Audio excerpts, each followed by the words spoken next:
আসসালামু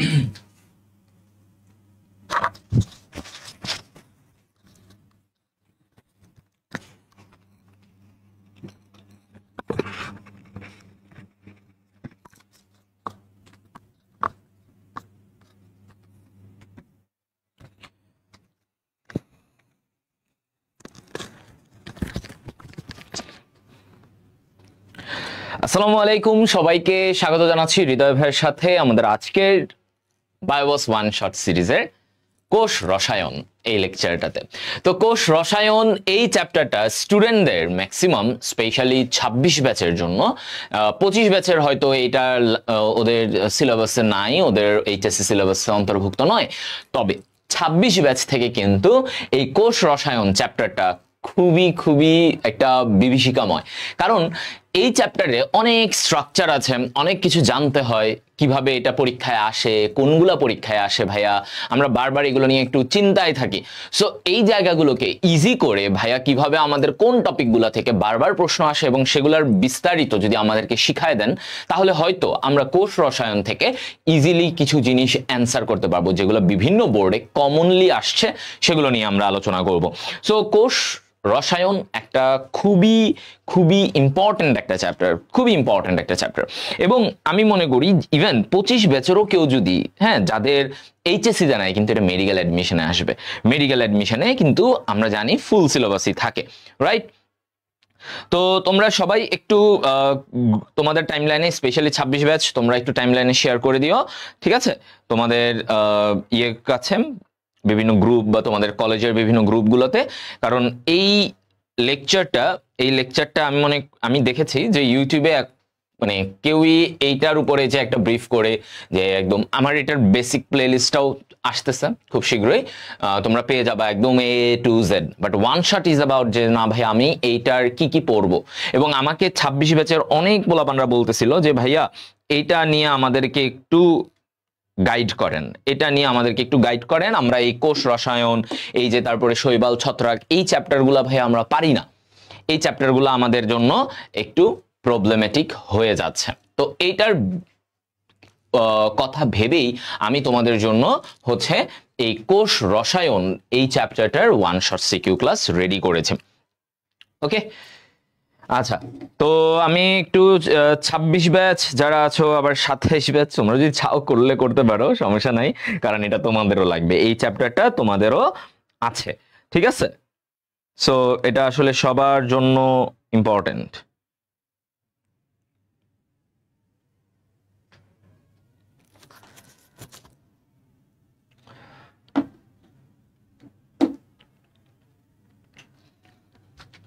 ওকে, সো এটা বেসিক্যালি ফুল সিলেবাসের একটা পার্ট।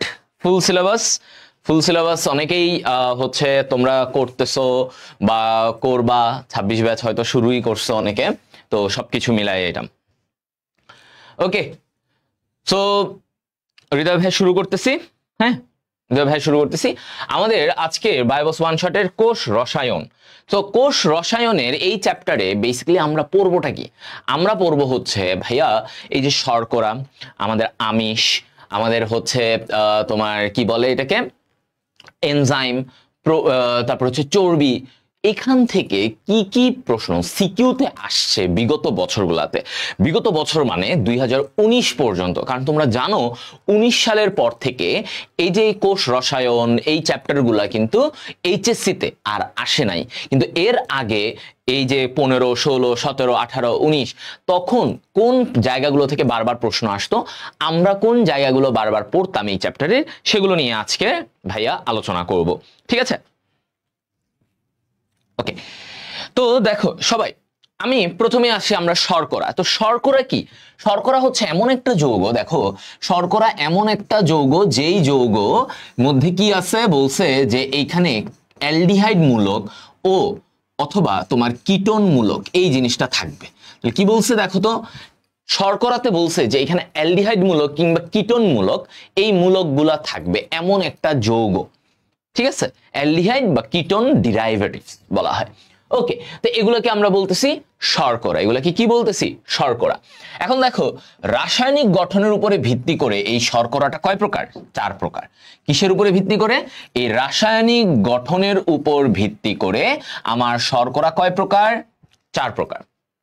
তো রাসায়নিক গঠন মানে ওর কেমিক্যাল স্ট্রাকচারটাকে ভাঙলে আমি কি পাবো, ওর কেমিক্যাল স্ট্রাকচারটাকে আমি যদি ভাঙি তাহলে আমি কি পাবো সেটা নিয়ে। হ্যাঁ, ওকে, তো দেখো প্রথমেই আছে আমার মনোস্যাকারাইড, ডাইস্যাকারাইড, অলিগোস্যাকারাইড, পলিস্যাকারাইড। আচ্ছা, 4 ভাগে আমরা ভাগ করি ওর রাসায়নিক গঠনের উপরে। তো যেটা মনোস্যাকারাইড, একটু খেয়াল করো, মনো মানে কি? এক, রাইট? তার মানে এই শর্করাকে আর তুমি ভাঙতে পারবা না, এই শর্করাকে আর ভাঙতে পারবা না। ডাই মানে কি? 2, ডাই মানে কি বলতো? 2, রাইট? তাহলে ওকে তুমি ভাঙলে 2টা মনোস্যাকারাইড পাবা। তাহলে ডাইস্যাকারাইড যৌগটাকে যদি আমরা ভাঙি আমরা কি পাবো? 2টা মনোস্যাকারাইড পাবো। এরপরে বলছে অলিগো। অলিগো মানে কি জানো? অল্প। অলিগো মানে অল্প, অলিগো অল্প। তো এখানে বলা হয় 3 থেকে 10টা মনোস্যাকারাইড পাওয়া যায়। কয়টা? 3 থেকে 10টা মনোস্যাকারাইড পাওয়া যায়। পলিস্যাকারাইড, পলিস্যাকারাইড কি? পলি, পলি অনেক। তাহলে এখানে বলছে পলিস্যাকারাইডে, দেখো পলিস্যাকারাইডে কি বলছে? অনেক, মানে 10-এর অধিক মনোস্যাকারাইড পাওয়া যায়। 10-এর অধিক মনোস্যাকারাইড পাওয়া গেলে এটাকে আমরা বলি পলিস্যাকারাইড। তো আমরা এই যে পয়েন্টগুলো, যে রাসায়নিক গঠনের উপরে ভিত্তি করে আমরা মনো, ডাই, অলিগো, পলি, এইগুলা হচ্ছে তার বিভিন্ন শ্রেণী বিভাগ। তাহলে আমরা এর এই যে বৈশিষ্ট্যগুলো আমরা জানতে পারলাম, ঠিক আছে? মানে কয় প্রকারের, কয় প্রকার, এখন আমরা এগুলো নিয়ে জানবো। আমাদের কিন্তু ম্যাক্সিমাম সিকিউ অংশ আসে এই যে শর্করার গঠনগুলা থেকে, ঠিক আছে? শর্করার গঠনগুলা থেকে আমাদের ম্যাক্সিমাম সিকিউ। তো আমরা কিন্তু এই গঠনগুলা ভালো করে শিখবো। মনোস্যাকারাইড, তারপরে হচ্ছে আমাদের যেগুলো আসে পলিস্যাকারাইড আর ডাইস্যাকারাইড, এগুলোর গঠনগুলো আমাদের বেশি আসে, তো এগুলো বেশি করে শিখবো। দেখো কি বলছে, যে কার্বোহাইড্রেটকে হাইড্রোলাইসিস করলে আর কোনো সরল একক পাওয়া যায় না তাকে মনোস্যাকারাইড বলে। তাহলে আমি একটা যৌগ, ধরো একটা গ্লুকোজ, এই যেমন গ্লুকোজকে তুমি যদি আর ভাঙো, ওকে ভাঙলে তুমি আর কোনো একক পাবা না, ক্ষুদ্র একক পাবা না। তার মানে গ্লুকোজই হচ্ছে ক্ষুদ্রতম একক এখানে। তো ওকে ভাঙলে যে তুমি আরো ছোট কিছু পাবা এমন নাই। এজন্য গ্লুকোজ, এরা হচ্ছে ফ্রুক্টোজ, এরা হচ্ছে মনোস্যাকারাইড। তো দেখো এখানে এই কথাটাই বলছে যে এরা হচ্ছে মনোস্যাকারাইড। এখন এই মনোস্যাকারাইড গুলোতে কি থাকে দেখো, অ্যালডিহাইড গ্রুপ, কিটোন গ্রুপ থাকে। তাহলে এই গ্লুকোজে যেমন কি আছে জানো? অ্যালডিহাইড মূলক আছে, কেমিস্ট্রিতে পড়েছো অ্যালডিহাইড মূলক। আবার আমি যদি বলি ফ্রুক্টোজে কি আছে জানো? ফ্রুক্টোজে আছে কিটোন মূলক। ফ্রুক্টোজে কি আছে? কিটোন মূলক। তাহলে এই যে ফ্রুক্টোজে কিটোন মূলক, গ্লুকোজে অ্যালডিহাইড মূলক। ফ্রুক্টোজে কিটোন মূলক, গ্লুকোজে অ্যালডিহাইড মূলক। এই জিনিসগুলা হচ্ছে তোমার কি বলছে, এই যে উপাদানগুলা, মানে এরা হচ্ছে বিজারক গ্রুপ। তার মানে যাদের এই অ্যালডিহাইড কিটোন মূলক থাকে তাদেরকে আমরা কি বলি? বিজারক শর্করা। কারণ তাদের ভিতরে বিজারণ করার ক্ষমতা আছে। বিজারণ করার ক্ষমতা যাদের আছে তাদেরকে আমরা বলি বিজারক শর্করা। তাহলে এই যে গ্লুকোজ, ফ্রুক্টোজ, এদের ভিতরে এই বিজারক গ্রুপগুলো আছে, অ্যালডিহাইড কিটোন গ্রুপ আছে, তাই এদেরকে আমরা কি বলবো? এদেরকে আমরা বলবো বিজারক শর্করা। ওকে, তাহলে আমরা এই পয়েন্টটা বুঝে গেলাম, দেখছো? তাহলে এদেরকে রিডিউসিং সুগার বা বিজারক শর্করা আমরা বলতে পারি। রিডিউসিং সুগার বা বিজারক শর্করা আমরা বলে থাকি, রাইট? ওকে, বুঝে গেল? আচ্ছা, ফাইন। এইবার দেখো এখান থেকে আমি যদি যাই যে মনোস্যাকারাইডের প্রকারভেদ, যদিও তোমাদের মনোস্যাকারাইডের প্রকারভেদগুলো এত মানে ইউজুয়ালি পরীক্ষা এইভাবে লিখতে দেয় না, আমি তোমাদেরকে বেসিক কয়েকটা জিনিস বলি। যেমন এই যে ট্রায়োজ মানে কি? মনোস্যাকারাইডকে কার্বন সংখ্যার ভিত্তিতে আমরা ভাগ করছি, মানে কয়টা করে কার্বন আছে। যেমন দেখো ট্রায়োজ, এই যে বলতেছি ট্রায়োজ, ট্রাই মানে 3 কার্বন আছে। কয়টা কার্বন? 3টা। তো এদের উদাহরণগুলো তোমাদের এমসিকিউতে আসতে পারে, যে glyceraldehyde, dihydroxy acetone, glyceraldehyde, dihydroxy acetone, এই দুইটার দেখো কয়টা করে কার্বন আছে। আমরা জানি গ্লিসারিন সেখানে বা অ্যাসিটোন, এগুলাতে 3টা কার্বন থাকে। তাহলে 3 কার্বন যেহেতু, এজন্য এদেরকে বলে ট্রায়োজ। তাহলে মনোস্যাকারাইডের মধ্যে আমরা প্রকারভেদ করতেছি, এটা হলো ট্রায়োজ, এরপরে কি আসতে পারে? টেট্রোজ। টেট্রোজ মানে কি বলতো? টেট্রোজ মানে টেট্রা। টেট্রা মানে কি? চার। টেট্রা মানে কি? চার, রাইট? চার কার্বন বিশিষ্ট মনোস্যাকারাইড, যেমন ইরিথ্রোজ। স্ট্রাকচার আসবে না, এইসব স্ট্রাকচার তোমাদের দিবে না, ডোন্ট ওয়ারি। নামগুলো এমসিকিউতে হয়তো অনেক সময় লিখতে হইতে পারে বা তোমাদের বলতে পারে। সো আমরা চার কার্বন বিশিষ্ট যে মনোস্যাকারাইড, যেটাতে চারটা কার্বন, ইরিথ্রোজ হচ্ছে তার উদাহরণ। এবার আসো পেন্টোজ। আচ্ছা, পেন্টোজ আরেকটা, পেন্টোজ। পেন্টোজ, পেন্টা মানে কি বলতো? পেন্টা মানে হচ্ছে পাঁচ। তাহলে পাঁচ কার্বন বিশিষ্ট মনোস্যাকারাইড, যেমন রাইবোজ, ডিঅক্সিরাইবোজ, এগুলো দেখো পাঁচটা কার্বন থাকবে। তাহলে পাঁচ কার্বন বিশিষ্ট যৌগগুলো কি কি? একটা হচ্ছে রাইবোজ, আর একটা হচ্ছে ডিঅক্সিরাইবোজ। Ribose, deoxyribose. এখন দেখো পাঁচ কার্বন বিশিষ্ট, এটা আরএনএ গঠনে থাকে। কোথায় থাকে? আরএনএ তে থাকে। রাইবোজ কোথায় থাকে? আরএনএ। আর এই ডিঅক্সিরাইবোজ এটা থাকে ডিএনএ তে। এগুলো তোমাদের গঠন আসে না, সো এটা নিয়ে প্যারা নাই। ওকে, জাস্ট এমসিকিউ এর জন্য একটু দেখে নিতে পারো। এই যে দেখো রাইবোজ, ওর গলনাঙ্ক 95 ডিগ্রি সেলসিয়াস, এটা অ্যালডিহাইড মূলক থাকে। রাইবোজে কি থাকে? অ্যালডিহাইড মূলক থাকে, এগুলা। আর ডিঅক্সিরাইবোজও 5 কার্বন। ডিঅক্সিরাইবোজও কি? দেখো ডিঅক্সিরাইবোজ অর্থাৎ পার্থক্যটা কি? ডিঅক্সি মানে একটা অক্সিজেনের অভাব আছে। এই যে এই পয়েন্টটা দেখো, 2 নং কার্বনে অক্সিজেন থাকে না। কি বলছে? 2 নং কার্বনে অক্সিজেন থাকে না, এটাকে আমরা বলি ডিঅক্সিরাইবোজ। কি বলা হয়? ডিঅক্সিরাইবোজ। ওকে, ফাইন। তাহলে আমরা 5 কার্বন বিশিষ্ট ডিএনএ এর গঠনে থাকে, অ্যালডিহাইড মূলক থাকে, এগুলা বুঝলাম, নরমাল ব্যাপার। ডিঅক্সিরাইবোজ এখানে বলছে ওর 2 নাম্বার কার্বনে, এই যে এটা হচ্ছে তার 2 নাম্বার কার্বন, এই 2 নাম্বার কার্বনে দেখো হাইড্রোজেন, অক্সিজেনটা নাই। তাহলে 2 নাম্বার কার্বনে অক্সিজেন নাই দেখে ওকে বলা হয় ডিঅক্সিরাইবোজ। হ্যাঁ, এতটুকু, এর বাইরে কিছু এখানে পড়বা না। তাহলে আমরা পেন্টোজের 2টা পার্ট শিখলাম, একটা হচ্ছে রাইবোজ আর একটা হচ্ছে ডিঅক্সিরাইবোজ। এবার আমাদের যেটা মেইন কনসার্ন, আমরা যেটা আজকের সৃজনশীল অনেক বেশি আসে, সেটা হচ্ছে এই হেক্সোজ। হেক্সা মানে কি? ওই যে বলে না ব্রাজিলের এরা দেখবা সাপোর্টাররা বলে মিশন হেক্সা, মিশন হেক্সা। হ্যাঁ, মানে 6 নাম্বার কাপ জিবে, মানে হেক্সা মানে কি? 6। সো আমরা এখানে দেখো হেক্সোজ 6 কার্বন বিশিষ্ট মনোস্যাকারাইড, 6 কার্বন বিশিষ্ট মনোস্যাকারাইড, ঠিক আছে? তো এইখানে দেখো উদ্ভিদে দ্রবণীয় মনোস্যাকারাইড। ওকে, গ্লুকোজ দ্রবণীয় হবে। এবং দেখো এখানে অ্যালডিহাইড মূলক থাকে। গ্লুকোজে কি থাকে? এই যে অ্যালডিহাইড মূলক থাকে। এটা দেখো একটা গ্লুকোজের ছবি। হ্যাঁ, গ্লুকোজের একটা রৈখিক স্ট্রাকচার। আমরা একটু পরে ওর বিভিন্ন স্ট্রাকচারগুলো আঁকবো, আমরা দেখব। তো দেখো গ্লুকোজে যেটা বলা হচ্ছে, যে আমরা যেটা শিখছি C6H12O6, তাই না? আমরা এটা শিখেছি। তো এই যে গ্লুকোজের অ্যালডিহাইড মূলক থাকায় তাকে অ্যালডোহেক্সোজ বলে। তাকে কি বলে? অ্যালডোহেক্সোজ। অ্যালডোহেক্সোজ নামে দেখো অ্যালডিহাইড, আবার একই সাথে অ্যালডিহাইড মূলক আছে, আবার গ্লুকোজের 6টা কার্বন, তাই নাম হয়ে গেছে কি? অ্যালডোহেক্সোজ। পাকা আঙুরে আমার 12 থেকে 30%, এটা এমসিকিউ তো অনেক আসে, যে আঙুরে, পাকা আঙুরে কত পার্সেন্ট গ্লুকোজ থাকে? 12 থেকে 30% গ্লুকোজ থাকে। এখন দেখো এজন্য ওকে গ্রেপ সুগার বলে। তাহলে আমরা কি বলছি? যেমন দেখো G for glucose, G for glucose, G for grape sugar. G for কি? গ্রেপ সুগার, ঠিক আছে? তাহলে G for glucose, G for grape sugar. Okay, তাহলে G for glucose, G for grape sugar, এই কথাটা বলছে। শ্বসনের প্রাথমিক পদার্থ হলো গ্লুকোজ। মানে আমাদের শ্বসন হয় না, এই যে এটিপি তৈরি হয়, শক্তি তৈরি হয়, এই যে শ্বসনের মেইন উপাদানটা কি? মেইন পদার্থটা কি? গ্লুকোজ। মেইন পদার্থটা কি? গ্লুকোজ। Okay, fine. এবার আমাদের গ্লুকোজের যদি আমরা একটু বৈশিষ্ট্য, এটা একটা সাদা দানাদার। এগুলো এমসিকিউতে আসে, এগুলো এমসিকিউতে আসে।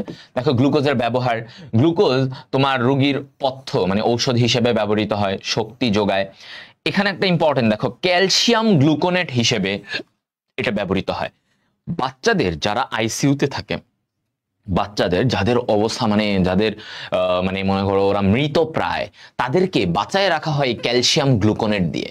তাহলে চিন্তা করো, calcium gluconate very very important. হ্যাঁ, তাকে বাঁচায় রাখতে সাহায্য করে। তো এই ক্যালসিয়াম গ্লুকোনেটটা ওষুধ শিল্পে ব্যবহৃত হয়, এই গ্লুকোজটা ক্যালসিয়াম গ্লুকোনেট হিসেবে ব্যবহৃত হয়। ভিটামিন সি তৈরি করে, তাহলে এখানে কি বলছে, গ্লুকোজ ভিটামিন সি তৈরি করতে পারে। গ্লুকোজ কি তৈরি করতে পারে বলতো, ভিটামিন সি। ভিটামিন সি তৈরি করে কে, এই গ্লুকোজ। ওকে ফাইন, তাহলে আমরা দুইটা ব্যাপার জানলাম, একটা হচ্ছে ভিটামিন সি তৈরি করে, সেকেন্ডলি ও হচ্ছে ক্যালসিয়াম গ্লুকোনেট হিসেবে কাজ করে। ঠিক আছে, দুইটা ব্যাপার, একটা ভিটামিন সি আর একটা হচ্ছে ক্যালসিয়াম গ্লুকোনেট। এগুলো এমসিকিউতে অনেক আসে, একটু দেখে রাখবা। এখন আমাদের যেটা মেইন কনসার্ন, গ্লুকোজের এই গঠনটা আমাদের শিখতে হবে। গ্লুকোজের এই গঠনটা আমাদের শিখতে হবে। ঠিক আছে ভাই, তো আমরা দেখবো এই যে এটাকে বলে রিং স্ট্রাকচার। এই যে রিং এর মতো, হ্যাঁ রিং এর মতো একটা স্ট্রাকচার। এই রিং স্ট্রাকচার অনুযায়ী গ্লুকোজকে দুই ভাগে ভাগ করে, একটা আলফা গ্লুকোজ, একটা বিটা গ্লুকোজ। আলফা বিটা, এইখানে আমাদের সিকিউ এর জন্য ভেরি ইম্পর্টেন্ট একটা ব্যাপার। ওকে, তো দেখো এই যে রিং স্ট্রাকচারের মধ্যে আলফা আর বিটা, আলফা এবং বিটা গ্লুকোজ। তো আমি একটু এই দিকে যাই, দেখো এই জায়গা থেকে, হ্যাঁ এই জায়গা থেকে। তো আমাকে যদি বলে যে গ্লুকোজের এই যে রিং গঠন, রিং স্ট্রাকচার আঁকো, হ্যাঁ এটা আসে। গ্লুকোজের এই যে আলফা বিটা এগুলো তোমাদেরকে জানতে হবে। তো আমি এখানে বলবো যে প্রথমে আমাকে যদি বলে আলফা, আলফা, আলফা স্ট্রাকচার, ওকে আলফা স্ট্রাকচার, আর এদিকে হচ্ছে বিটা স্ট্রাকচার রাখো। দুইটা দুই রকম। এখন পার্থক্যটা কোথায় আমরা একটু একে বুঝবো। হ্যাঁ, একটা গ্লুকোজকে আঁকি। গ্লুকোজ কি ষড়ভুজ হবে না? এটা যেহেতু হেক্সোস, তাহলে এটা আকৃতিটা হবে ষড়ভুজ। ওকে, তো প্রথমে এরকম একটা অক্সিজেন দিব। অক্সিজেনের কয়টা হাত? দুইটা হাত। ওকে, তো দুইটা হাত দিলাম। এখানে একটা প্রথম কার্বন, অক্সিজেনের এই ডান পাশ থেকে প্রথম কার্বন, কার্বন একটা দিলাম, দ্বিতীয় কার্বন, তৃতীয় কার্বন, চতুর্থ কার্বন, পঞ্চম কার্বন। হলো 5টা কার্বন হয়ে গেছে। ভাই আরেকটা কার্বন বাকি আছে, এইখান থেকে 5 নাম্বার কার্বনের সাথে CH2OH, তাহলে 6টা কার্বন। 6টা কার্বন হয়ে গেল, 6টা কার্বন হয়ে গেল। এবার আসো এই জায়গায় কি থাকে, এই যে প্রত্যেকের সাথে কার্বনের কয়টা হাত? 4টা হাত। আমরা জানি কার্বনের 4টা হাত আছে। তাহলে কার্বনের সাথে এইখানে HOH, হ্যাঁ এখানে দেখো HOH, এভাবে দিবা। এখানে OH, H, মানে ওর দুই পাশে 4টা হাতের 2টা হাত দিয়ে তো সে কার্বনের সাথে হইলো, আর বাকি 2টা হাত দিয়ে দেখো HOH, hydrogen hydroxyl, hydrogen hydroxyl, আবার হাইড্রোজেন হাইড্রোক্সিল। একদম এইভাবে আঁকতে আঁকতে এটা প্র্যাকটিস হয়ে যাবে। এটা যত বেশি আঁকবা তোমার এটা মাথায় এসে যাবে। এখন ভাইয়া এইটা কেন আলফা? এটা কেন আলফা? আচ্ছা এভাবে মনে রাখবা, আমি এভাবে মনে রাখতাম যে আলফা, আলফা মানে কি একটু উপরে না, আলফা বিটা মানে একটু নিচে। তাহলে আলফাতে হাইড্রোজেন উপরে, তাহলে আলফা গ্লুকোজে আমরা যখন বলতেছি আলফা গ্লুকোজ, তার মানে কি এখানে 1 নং কার্বনে, কত নম্বর কার্বনে? 1 নং কার্বনে, 1 নং কার্বনে হাইড্রোজেন উপরে। 1 নং কার্বনে হাইড্রোজেন কোথায়? উপরে। তাহলে এটা হচ্ছে 1 নাম্বার কার্বন, এটা 2, এটা 3, 4, 5, 6। তাহলে 1 নাম্বার কার্বনে হাইড্রোজেন উপরে থাকে। ঠিক আছে, এটা হচ্ছে কথা। 1 নং কার্বনে হাইড্রোজেনটা উপরে যদি থাকে এটাকে আমরা বলি আলফা গ্লুকোজ। ভালো করে এটা মাথায় রাখবা, 1 নং কার্বনে হাইড্রোজেন উপরে, আলফা গ্লুকোজ। বাকিটা এইভাবে ঠিক আছে। ও এখানে একটা বাকি আছে, এই যে এই জায়গায় তো তোমার এটার সাথে হাত মিলাইতে হবে। তাহলে CH2OH, নিচে হাইড্রোজেন, এভাবে আছে। তাহলে ভাইয়া এইটা যদি আলফা গ্লুকোজ হয় তাহলে বিটা গ্লুকোজের ব্যাপারটা কি? বিটা গ্লুকোজের কাহিনীটা কি? দেখো বিটা গ্লুকোজে আমাকে কি বলছে, এই যে সেম ওটার মতো, খালি একটা জায়গায় পার্থক্য। দেখো এই একটা জায়গায় পার্থক্য, কার্বন, এখানে কার্বন, কার্বন, কার্বন, কার্বন, এই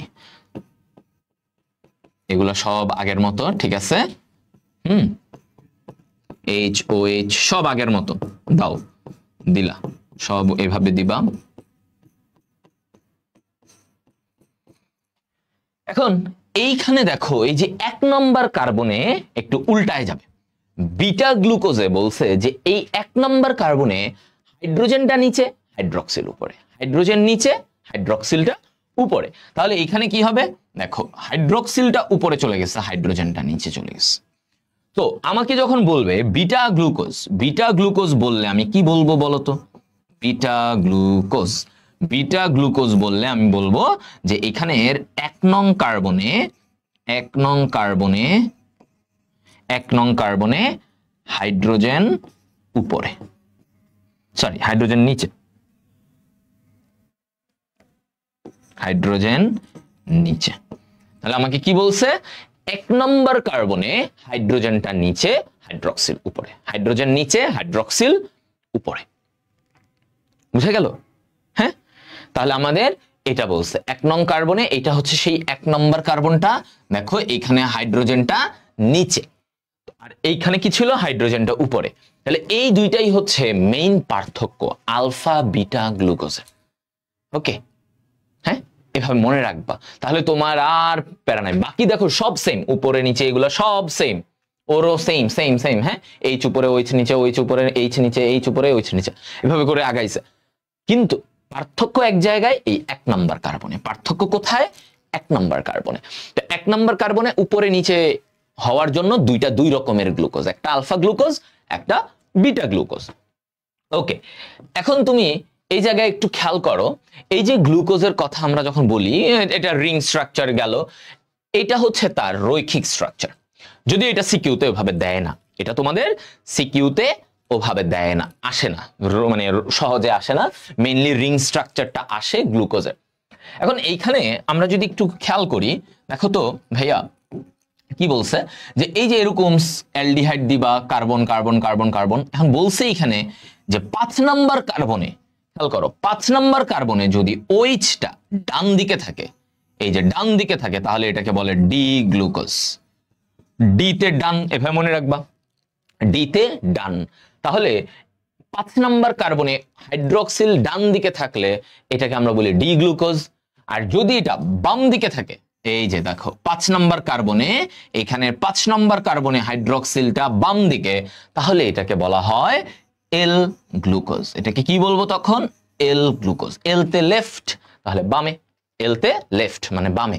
তাহলে আমরা এই যে ডি গ্লুকোজ আর এল গ্লুকোজের মধ্যে আমরা যে ব্যাপারটা জানলাম, যে ভাইয়া ডি গ্লুকোজ আর এল গ্লুকোজ, ডি গ্লুকোজে হাইড্রক্সিল ডানে, এল গ্লুকোজে হাইড্রক্সিল লেফট মানে বামে, হাইড্রক্সিল লেফট মানে বামে। ওকে, হ্যাঁ সবাই এটা ক্লিয়ার? আশা করি এই ব্যাপারটুকু সবাই বুঝতে পারছো, এই ব্যাপারটুকু সবাই বুঝতে পারছো। আচ্ছা, তো গেল এটা, হ্যাঁ এটা গেল ডি গ্লুকোজ। তাহলে ডি গ্লুকোজে একটা ডান দিকে আর এটারটা এটা বাম দিকে, এই যে বাম দিকে, তাই এল গ্লুকোজ। এতটুকু জানলেই তোমাদের এনাফ, এই রৈখিক স্ট্রাকচারে কেন ডি বলা হইলো, কেন এল বলা হইলো, এটা খালি জানবা। এখন ফ্রুক্টোজ, ফ্রুক্টোজ, ফ্রুক্টোজ কি? ফ্রুট, ফলে থাকে। ফ্রুক্টোজ ফ্রুট, ফলে থাকে। দেখো এটা পাকা মিষ্টি ফলে অধিক পরিমাণে থাকে, তাই একে ফ্রুট সুগার বলে। ওকে কি বলে? ফ্রুট সুগার বলে। ঠিক আছে, ফ্রুট সুগার বলা হয়। ওকে, এখন ফ্রুক্টোজের স্ট্রাকচার তোমাদের কি ওইভাবে আসে না? ফ্রুক্টোজের স্ট্রাকচার ভাইয়া ওইভাবে আসে না, ফ্রুক্টোজ আমাদেরকে ওইভাবে দেয় না। তবে একটা বেসিক জিনিস জানতে হবে ফ্রুক্টোজের এই রিং স্ট্রাকচারে, সেটা হচ্ছে এই যে দেখো বিটা ডি ফ্রুক্টোজ, এই বিটা ডি ফ্রুক্টোজের এই স্ট্রাকচারটা একটু জেনে নিবা। কিভাবে? ফ্রুক্টোজ দেখো বলা হচ্ছে যে ফ্রুক্টোজে 6টা কার্বন, কিন্তু আসলে ফ্রুক্টোজে তোমার কি থাকে? ফ্রুক্টোজে হচ্ছে ভাইয়া আমার এটা দেখতে একটু পঞ্চভুজের মতো, 6টা কার্বন আছে কিন্তু দেখতে কেমন? পঞ্চভুজের মতো হয়, এটার কথাই বলছে। তাহলে ওর দেখতে কেমন হবে? পঞ্চভুজ। দেখতে কেমন হবে? পঞ্চভুজ, এই কথাটা। ওকে, তাহলে এখন আমরা যদি একটু ওর স্ট্রাকচারের দিকে তাকাই, এবার এখানে আমরা এই জায়গাটা থেকে আমরা চলে যাব। আচ্ছা, এখানে একটু দেখো ফ্রুক্টোজের, তাহলে ফ্রুক্টোজের এখানে কি বলছে? হ্যাঁ, এই যে বিটা ডি আলফা ডি, এখানে বল দেখো আলফাতে বলছে ওর 1 নম্বর কার্বনের এই জায়গাটায় ওএইচটা যখন নিচে তখন এটা আলফা, ওএইচ যখন উপরে তখন এটা বিটা। এখানে দেখো ওর ওএইচটা যখন নিচে এটাকে বলতেছে আলফা ফ্রুক্টোজ, ওএইচটা যখন উপরে এটাকে বলে বিটা ফ্রুক্টোজ। এই স্ট্রাকচারে তাহলে আমরা স্ট্রাকচারটা এইভাবে আঁকবো, অক্সিজেন, এখানে একটা কার্বন, আগে এইভাবে দাও, হ্যাঁ এভাবে কার্বন কার্বন কার্বন, এই তাহলে 4টা হয়ে গেল। আর দুইটা কোথায় ভাইয়া, দুইটা কোথায়? তাহলে দুইটার মধ্যে একটা হচ্ছে যে ধরো এই OH, এখানে CH2OH, তাহলে একটা কার্বন, 5টা হইল। আর কোথায়? আরেকটা এইখানে CH2OH আর হচ্ছে H, ঠিক আছে। আর এইদিকে কি, এগুলাতে H OH AOH H,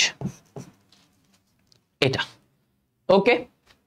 এটা হচ্ছে বিটা। কেন বিটা? কারণ এখানে হাইড্রক্সিলটাই যে ওর হাইড্রক্সিলটা উপরে, হাইড্রক্সিল উপরে, এজন্য এটা বিটা। আর হাইড্রক্সিলটা যদি নিচে থাকতো তাহলে আলফা। হাইড্রক্সিল নিচে থাকলেই এটাকে কি বলতা? আলফা বলতা। তাহলে আমার হচ্ছে এটা রিং স্ট্রাকচারের ধরন, ঠিক আছে। এটা রিং স্ট্রাকচারের ধরন আমরা বুঝলাম। ফ্রুক্টোজের যদি এটার স্ট্রাকচার আলাদা করে দিবে না, কিন্তু এটার স্ট্রাকচার আমার কেন লাগবে? এবার পয়েন্ট হচ্ছে এটার স্ট্রাকচারটা আমার লাগবে কেন? এটার স্ট্রাকচার লাগবে আমাদের এই যে যখন আমরা ডাইস্যাকারাইডে আসব, সুক্রোজের গঠন ভাইয়া আসবেই আসবে। গ্লুকোজ শিখলা, ভালো, গ্লুকোজের গঠন আসতে পারে, হ্যাঁ এটা এমনিও একটু পরে লাগবে, অনেক স্ট্রাকচারে গ্লুকোজের গঠন লাগে। আর এইদিকে সুক্রোজ যেটা কিনা এক ধরনের ডাইস্যাকারাইড, তাহলে আমাদের এটা কি? ডাইস্যাকারাইড। দেখো যে কার্বোহাইড্রেটকে ভাঙলে আমরা 2টি মনোস্যাকারাইড পাবো তাকে আমরা কি বলি? ডাইস্যাকারাইড। সহজ কথা, ডাইস্যাকারাইড। তো এখন এই যে দেখো এখানে উদাহরণে সুক্রোজ, ম্যালটোজ, ল্যাকটোজ, সুক্রোজকে ভাঙলে আমরা কি পাই? গ্লুকোজ আর ফ্রুক্টোজ।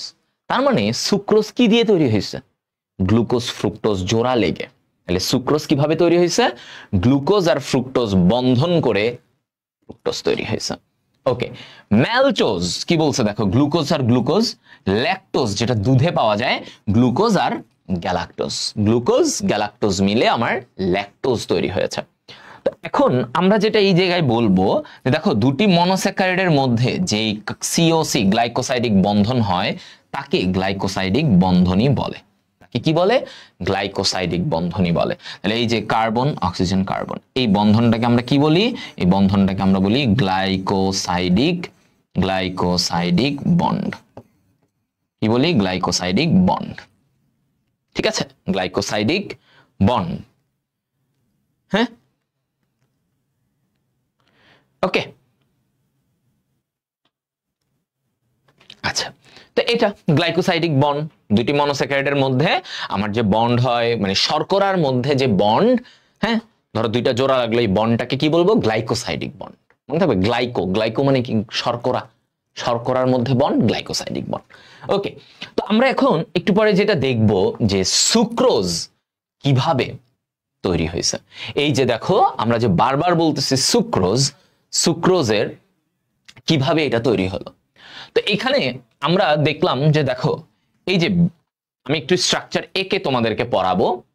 স্ট্রাকচারটা এইখানে আমি তোমাদেরকে একে তারপরে দেখাবো। ওকে, স্ট্রাকচারটা একে দেখাবো। কোথায় গেল? ওকে, এখন দেখো এই আলফা ডি গ্লুকোজ আর বিটা ফ্রুক্টোজ, এদের মধ্যে আমার হচ্ছে মেইন কাহিনী। আগে আমি তোমাদের একটা জিস্ট বলে দিই যে alpha D glucose, alpha glucose একটু আগে পড়েছি না? আলফা গ্লুকোজ ছিল, হ্যাঁ একটু আগে আমরা পড়লাম আলফা গ্লুকোজ। আর ওইদিকে বিটা ফ্রুক্টোজের যে 2 নং কার্বনের OH এই হাইড্রক্সিল, সেটা, এই দুইটার মধ্যে আমাদের ব্যাপার, ঠিক আছে, এই দুইটার মধ্যে আমাদেরকে হিসেব করতে বলছে। আচ্ছা, তার আগ পর্যন্ত তোমরা সবাই এই জিনিসটা বুঝতে পারছো কিনা আমাকে একটু জানাও। তোমাদের এতটুকু পর্যন্ত কারো কোনো প্রবলেম আছে কি না? বলো তো ভাইকে।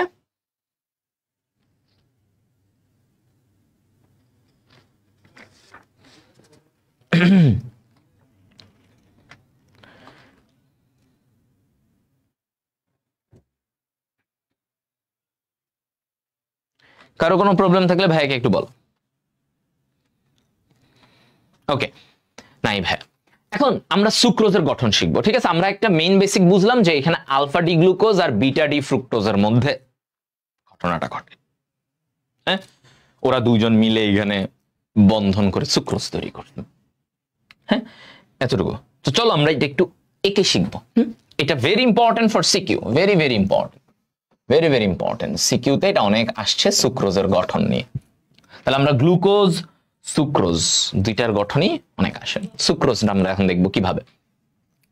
তো একটা আলফা ডি গ্লুকোজ আঁকো, একটা আলফা ডি গ্লুকোজ আঁকে।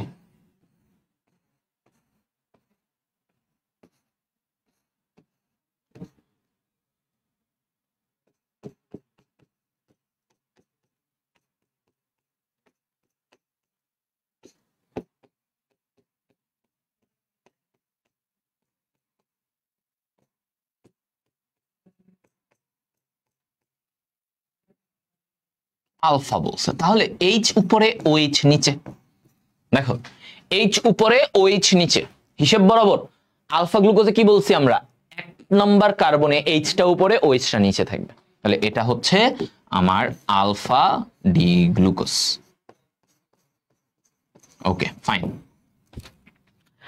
এখন আমরা বিটা ডি ফ্রুক্টোজ আঁকবো। কি আঁকবো?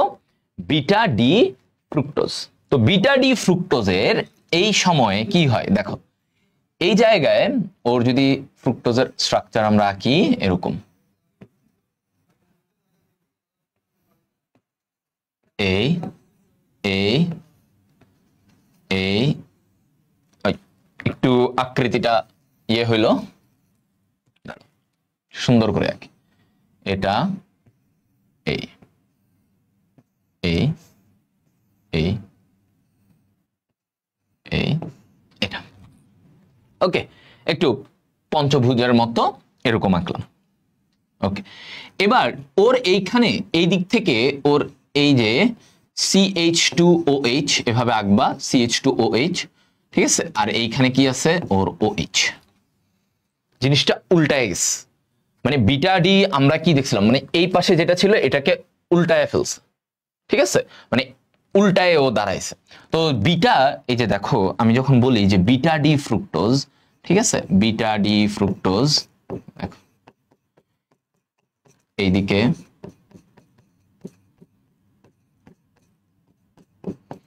একটু আগে আমরা বিটা ডি ফ্রুক্টোজ যখন শিখছি তখন আমরা দেখছি একটাই পাশে একটাই পাশে, এরকম না, মানে এইটা এই দিকে ছিল, এই অংশটা ওই দিকে ছিল।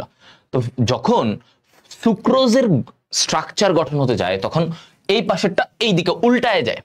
তো দেখো এই যে আমার এটা বিটা ডি ফ্রুক্টোজ, এটা কি বিটা ডি ফ্রুক্টোজ, এই বিটা ডি ফ্রুক্টোজটা তখন উল্টায় গিয়ে এই মুখী, তখন এই পাশে যেগুলো ছিল এটা এই পাশে চলে আসে। তো আসলে দেখো এই যে বিটা ডি ফ্রুক্টোজে থাকা এইখানের এই স্ট্রাকচারে দেখো OH, এইখানের OH আর এইখানের OH, এদের মধ্যে একটা বন্ধন হবে। এই পাশে এই যে এটা কি তার 2 নম্বর কার্বন, ধরো এখানে 2 নম্বর কার্বন, তার 2 নম্বর কার্বনের এই যে OH আর এইখানে যে ওর 1 নং কার্বনের এই OH, ওদের মধ্যে বন্ধন হবে, ওদের মধ্যে বন্ধন হবে, এই OH OH এর মধ্যে বন্ধন। এখন কি রকম বন্ধন হবে আমরা দেখি। দেখো এবার হয় কি, এই দুইটা OH এর মধ্য থেকে আমার এবার আস্তে করে এই O একটা বন্ড হয়ে যায়। তাহলে ভাইয়া OH OH দুইটা অক্সিজেন দুইটা হাইড্রোজেন ছিল, তাহলে এখানে মাঝখান দিয়ে অক্সিজেন এসে এদের বন্ড করে দিল, বাকিরা কই গেল? বাকিটা এইখান থেকে দেখো H2O আকারে পানি হিসেবে বের হয়ে যায়। কি হয়ে যায়? পানি হিসেবে বের হয়ে যায়, ঠিক আছে, পানি হিসেবে বের হয়ে যায়। তো আমার এই পয়েন্টে এসে আমরা যেটা বুঝলাম যে ভাইয়া এখানে দেখো যে আমার একটা আলফা গ্লুকোজ একটা বিটা ডি ফ্রুক্টোজ, তো এই বিটা ডি ফ্রুক্টোজের এই জায়গাটায় যে ওর 2 নম্বর কার্বনের এইখানে একটা OH ছিল, এই যে OHটা, এই OHটা কি হয়েছে এইখানের OH এর সাথে মিলে ওরা কি হয়েছে একটা পানি বের হয়েছে। তো পানি বের হয়ে গেলে একটা অক্সিজেন বাকি থাকে না, সেই একটা অক্সিজেন কি বলতো, এইখানে ও হচ্ছে ওদেরকে সেতু বন্ধন করে, সংযুক্ত করে দেয়। কি করছে? ওদেরকে সংযুক্ত করছে। এইটাই হচ্ছে তোমার ওর স্ট্রাকচার। তো এই বন্ধনটাকে আমরা কি বলি? এটাই হচ্ছে একটা গ্লাইকোসাইডিক বন্ড। তাহলে আলফা ডি গ্লুকোজের 1 নাম্বার কার্বন এবং বিটা ডি ফ্রুক্টোজের 2 নাম্বার কার্বনের এই OH এর মধ্যে আমার একটা বন্ড হইছে, এটাকে বলি আমরা গ্লাইকোসাইডিক বন্ড। এই বন্ডের মাধ্যমে দেখো একটা পানি সরে গেল না, এই পানিটা কি অপসারিত, পানিটা অপসারিত হয়ে গেল, মানে বের হয়ে চলে গেল। আর বাকি যে এই যে পুরো গঠনটা, এইটাই হচ্ছে সুক্রোজ। এইটাই কি বলতো, এই পুরো স্ট্রাকচারটা হচ্ছে সুক্রোজের। পুরো স্ট্রাকচারটা কার? সুক্রোজ। হ্যাঁ, এই পুরো স্ট্রাকচারটা হচ্ছে সুক্রোজের। So that's the thing. হ্যাঁ, দ্যাটস দ্য থিং। তাহলে বুঝছো এটা? জাস্ট এই যে পানি বের হবে, ওদের মধ্যে অক্সিজেনটা দুইটাকে লিংক আপ করে দিবে, বন্ধন করে দিবে, এই তো এতটুকু হচ্ছে তোমার সুক্রোজ। এতটুকু হচ্ছে সুক্রোজের কথা বলছেন। বলো এটা বুঝছো তোমরা? এই জিনিসটা আশা করি একদমই। সুক্রোজের গঠনটা আমাদের প্রায় আসে, সো আমি তোমাদেরকে এই জন্য বললাম যে সুক্রোজের গঠনটা যদি একটু তোমরা নিজেরা একটু প্র্যাকটিস করো, জাস্ট সিম্পল কিছুই না, OH OH দুইটা মিলে পানি বের হয়ে গেছে, সো এখনো এটা বন্ধন হয়ে গেছে, সো এটা বিটা ফ্রুক্টোজ আলফা গ্লুকোজ দুইটা মিলে সুক্রোজ তৈরি করে ফেলছে। দুইটা মিলে সুক্রোজ তৈরি করে ফেলছে। That's it. ওকে সবাই? Okay fine. তাহলে আমার মনে হয় এই জিনিসটুকু সবাই বুঝছে, এটা যদি একটু প্র্যাকটিস করো তোমাদের আর কিছু লাগবে না। এখন আমাদের ভেরি ইম্পর্টেন্ট একটা জিনিস, সেটা হচ্ছে পলিস্যাকারাইড, যেটা অনেক অনেক আসবে, সামনেও আসবে তোমাদের। পলিস্যাকারাইড গঠন। পলিস্যাকারাইড আমরা কি বলেছিলাম দেখো, যে 10-এর অধিক মনোস্যাকারাইড। কি বলেছি? যে যেটা ভাঙলে আমরা 10-এর অধিক মনোস্যাকারাইড পাবো, তাকে আমরা পলিস্যাকারাইড বলি। এখন এই যে পলিস্যাকারাইড, এর উদাহরণ কি? স্টার্চ, সেলুলোজ, এগুলো হচ্ছে তার উদাহরণ। এগুলো কি তার উদাহরণ? স্টার্চ, সেলুলোজ, এগুলাই তো। এবং এই দুইটার স্ট্রাকচারই তোমাদের আসে, দুইটার স্ট্রাকচারই তোমাদের পরীক্ষায় প্রচুর আসে, যে এদের স্ট্রাকচার একে দেখাও। কোষ রসায়নে কিন্তু আমার এই জিনিসটা সবচেয়ে ইম্পর্টেন্ট, যে তুমি স্ট্রাকচার তোমাকে দেখাইতে হবে। স্ট্রাকচার যত দেখাবা ডিরেক্ট নাম্বার পাবা। তো আমরা এই পলিস্যাকারাইডকে অনেকভাবে ভাগ করা যায়। যেমন দেখো, একটা বলছে গাঠনিক পলিস্যাকারাইড, যেগুলো বিভিন্ন গঠনে থাকে, গঠন কোষ প্রাচীর এগুলোর গঠনে থাকে, তাদেরকে বলে গাঠনিক পলিস্যাকারাইড। যেমন সেলুলোজ, সেলুলোজ কি গঠনে থাকে। আবার সঞ্চয়ী পলিস্যাকারাইড, দেখো খেয়াল করো, সঞ্চয়ী পলিস্যাকারাইডে কি বলছে, এটা জীবদেহে যা সঞ্চিত হবে, যেমন স্টার্চ, গ্লাইকোজেন, এগুলো স্টার্চ, গ্লাইকোজেন, এগুলো হচ্ছে কি সঞ্চয়ী পলিস্যাকারাইড। এগুলো কি সঞ্চয়ী পলিস্যাকারাইড। হ্যাঁ, সঞ্চিত থাকে। যেমন স্টার্চ উদ্ভিদে সঞ্চিত থাকে, গ্লাইকোজেন আমাদের দেহে সঞ্চিত থাকে। গ্লাইকোজেন কোথায় সঞ্চিত থাকে? আমাদের দেহে সঞ্চিত থাকে। তো ফাইন। এখন এই যে স্টার্চ, স্টার্চের অনেক কিছু আমাদের জানা লাগবে, MCQতে বলো, রিটেনে বললো, হ্যাঁ সব জায়গায় স্টার্চ অনেক আসে। তো দেখো, স্টার্চের একটা কথা ধান, গম, আলুতে আমরা পাবো। ধান, গম, আলুতে পাওয়া যায়। আয়োডিন দ্রবণে এটা কি বর্ণ ধারণ করে? নীল বর্ণ। আয়োডিনে তুমি যদি স্টার্চ দাও, মানে স্টার্চে যদি আয়োডিন মিশাও, ওটা কি হয়ে যাবে? নীল বর্ণ হয়ে যাবে। আচ্ছা, ওর আণবিক সংকেত N সংখ্যক, এই যে একক, অনেক ধরো অনেকগুলারে তুমি গ্লুকোজকে জোড়া লাগায় স্টার্চ বানাবা। হাজার হাজার গ্লুকোজকে জোড়া লাগায় তুমি একটা স্টার্চ তৈরি করবা। বলা হয় যে গোল আলুর স্টার্চ কণিকা বৃহত্তম, চালের কণিকা ক্ষুদ্রতম।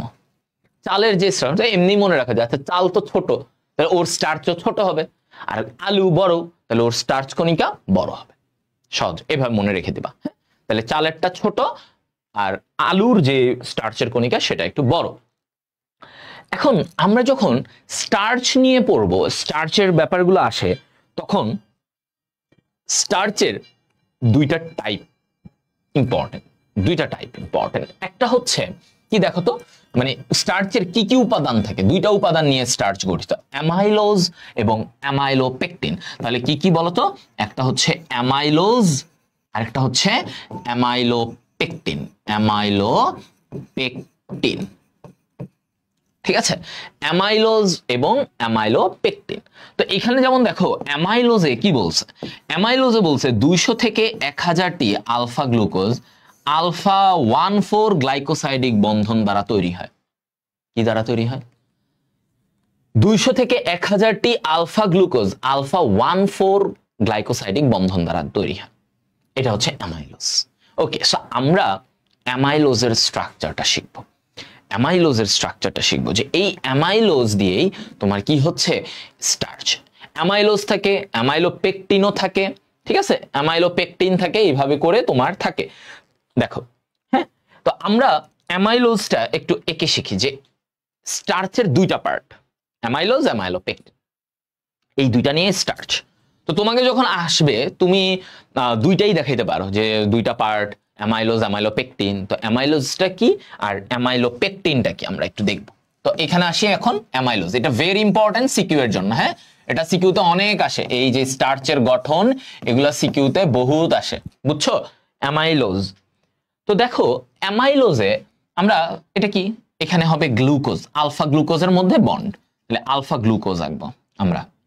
ওকে, আলফা গ্লুকোজ আঁকো সবাই নরমাল, ওই যে আমরা প্র্যাকটিস করেছিলাম, তাহলে আলফা গ্লুকোজ।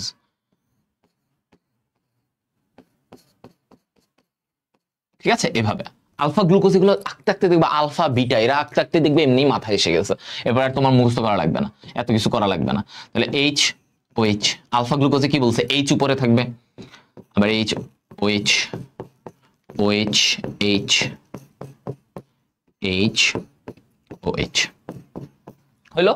তাহলে এটা একটা আলফা গ্লুকোজ, এই পাশে তুমি আরেকটা আলফা গ্লুকোজ আঁকো। আচ্ছা, আরেকটা আলফা গ্লুকোজ আঁকে,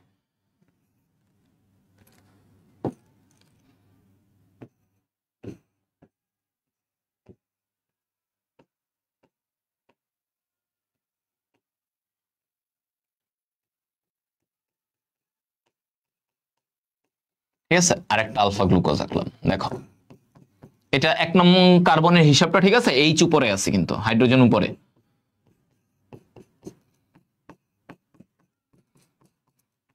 দেখো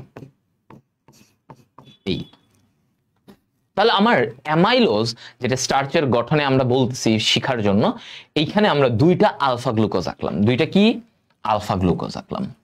ওকে, তাহলে এটা একটা আলফা গ্লুকোজ, এটা একটা আলফা গ্লুকোজ।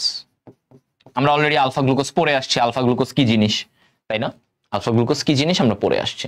তো এখন এই যে দেখো কাহিনীটা কাদের মধ্যে হয়, এই যে এই একটা আলফা গ্লুকোজের 1 নাম্বার কার্বন আর আরেকটা আলফা গ্লুকোজের এই যে 4 নাম্বার কার্বন, তাই না, এরা দেখো মুখোমুখি না, একটা এই গ্লুকোজের 1 নাম্বার কার্বন আর এই গ্লুকোজের 4 নাম্বার কার্বন, এরা মুখোমুখি।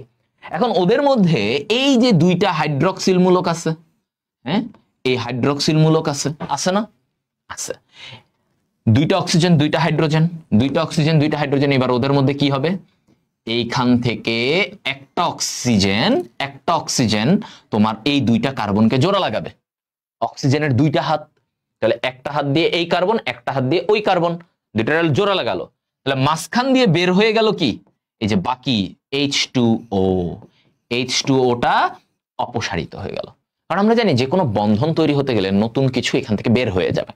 তো এই যে এদের বন্ধনে, শর্করার এই বন্ধনে বারবার কি তৈরি হয়ে যাচ্ছে, পানি, পানি এখান দিয়ে বের হয়ে যাচ্ছে, পানি তৈরি হয়ে বের হয়ে যাচ্ছে। তো দেখো এই যে অক্সিজেনটা দুইটাকে জোড়া লাগাই দিল, আর বাকি যে হাইড্রোজেন আর হাইড্রোক্সিল এরা মিলে পানি হয়ে গেল, পানি হয়ে গেল। তো এই বন্ডটাকে আমরা কি বলি, কার কার মধ্যে বন্ড হয়েছে, 1 নাম্বার কার্বন আর 4 নাম্বার কার্বন, তাই না, আলফা গ্লুকোজে 1 নাম্বার কার্বন আর 4 নাম্বার কার্বন। সো এই বন্ডটাকে আমরা বলতেছি alpha 1,4 glycosidic bond, glycosidic bond, alpha 1,4 glycosidic bond, alpha 1,4 glycosidic bond, ঠিক আছে, এটা আলফা 1,4 গ্লাইকোসাইডিক বন্ড। তাহলে এই আলফা 1,4 গ্লাইকোসাইডিক বন্ড দিয়ে তোমার এই দুইটা কার্বন যুক্ত, এই দুইটা কার্বন যুক্ত, ঠিক আছে। তাহলে আমার হয়ে গেল, দেখো এই যে অ্যামাইলোজ, অ্যামাইলোজ ওরা আলফা 1,4 গ্লাইকোসাইডিক বন্ড থাকে, 1 নাম্বার 4 নাম্বার কার্বন, কি হলো, ওদের দুইজনের হাইড্রোক্সিলটা এখান থেকে পানি বের হয়ে গেল, মাঝখান দিয়ে অক্সিজেনটা দুইটা কার্বনকে জোড়া লাগাই দিল। তো এই হচ্ছে ওদের ব্যাপার। তাহলে এরপরে তুমি এখান থেকে দিয়ে দিবা কি, এরকম n সংখ্যক গ্লুকোজ মিলে এই কি হয়, তোমার অ্যামাইলোজ হয়। অনেক সময় এটা দিয়েই স্টার্চের গঠনটা দেখানো যায় যে এটাই স্টার্চের বেসিক গঠন অ্যামাইলোজের। এই যে এটা আলফা 1,4, এই যে দেখো, দেখছো? এটা দিয়ে তুমি এই বন্ডটা দেখাবা, দেখায় তারপর ব্র্যাকেট দিয়ে n সংখ্যক দেখাই দিবা, কারণ তোমার যে তুমি তো দেখাইছো একটা, এরকম তো অসংখ্য বন্ড হইতে থাকে তাই না, পাশাপাশি অসংখ্য বন্ড, এই পাশ দিয়ে আরো হবে বন্ড, তো ওগুলো তো এতগুলো তো দেখাবে না, তুমি দেখাই দিবা n সংখ্যক, মানে এরকম অনেকগুলা মিলে একটা অ্যামাইলোজ হয়েছে। অ্যামাইলোজ কি? স্টার্চের একটা উপাদান। স্টার্চের দুইটা উপাদান, একটা অ্যামাইলোজ, একটা অ্যামাইলোপেকটিন। হ্যাঁ, ক্লিয়ার? দেখো সবাই বুঝছো এই জিনিসগুলা?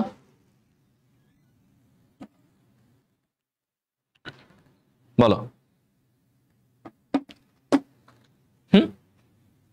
এই ব্যাপারটা কি ক্লিয়ার? অ্যামাইলোজের দেখো এবার অ্যামাইলোপেকটিন।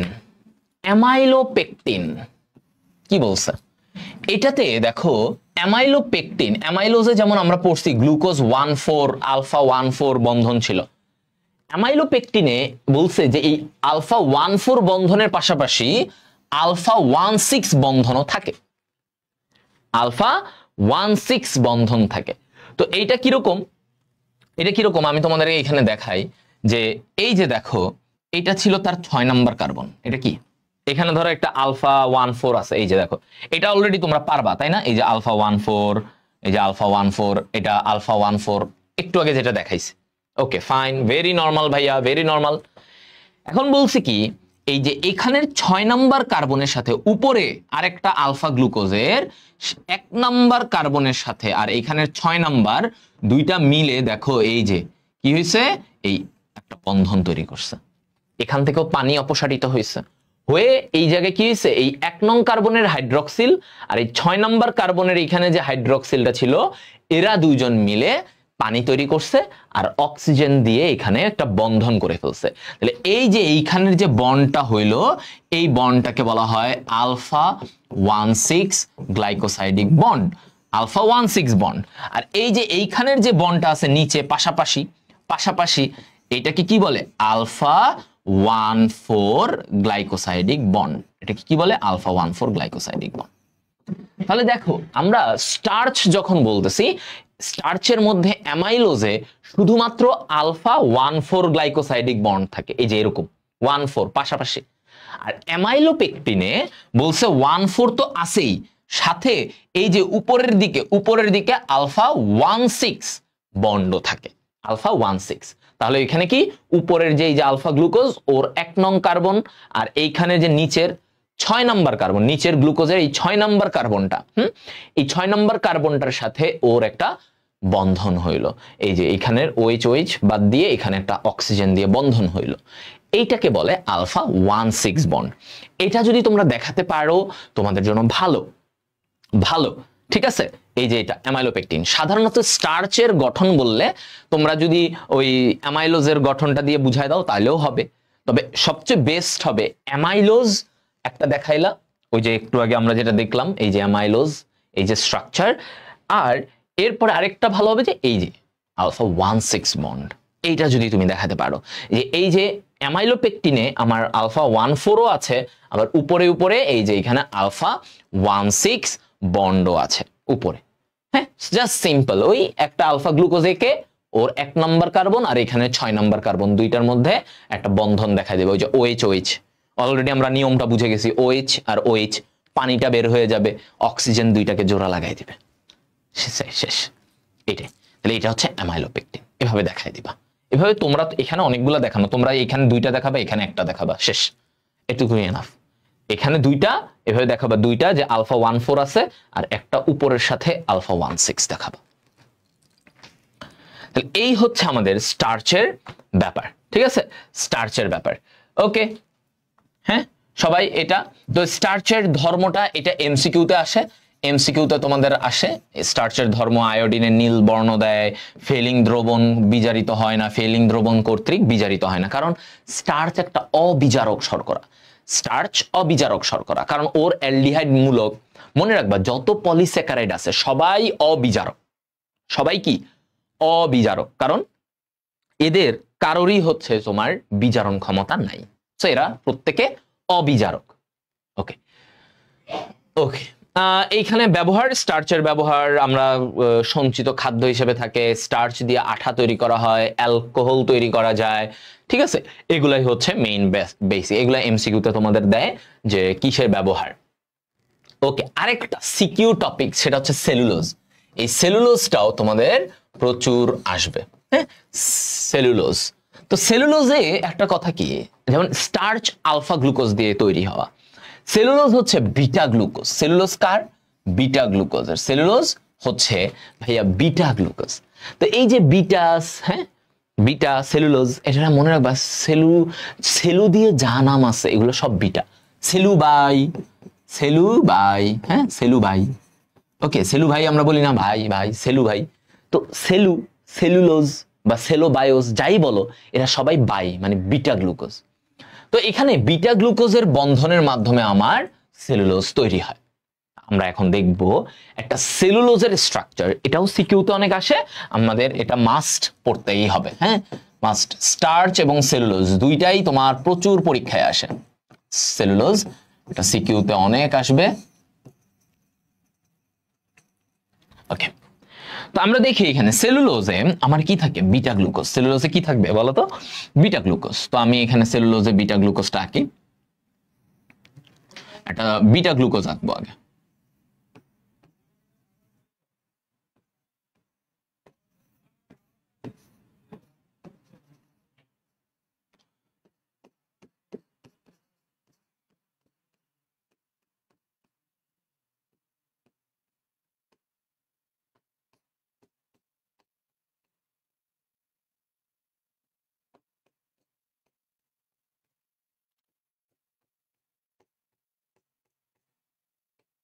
এবার আসো, 1 নম্বর কার্বনে আমার কি থাকবে? বিটা গ্লুকোজ আঁকতে চাচ্ছ না? তাহলে বিটা গ্লুকোজ আমরা কি জানি, হাইড্রোজেন নিচে হাইড্রোক্সিল উপরে। তাহলে এইখানে হাইড্রোক্সিল উপরে হাইড্রোজেন নিচে, হাইড্রোক্সিল উপরে হাইড্রোজেন নিচে। আবার সেম ওয়েতে এখানে আরেকটা বিটা গ্লুকোজ আমরা আঁকি, ঠিক আছে? এখানে আরেকটা বিটা গ্লুকোজ আমরা আঁকি।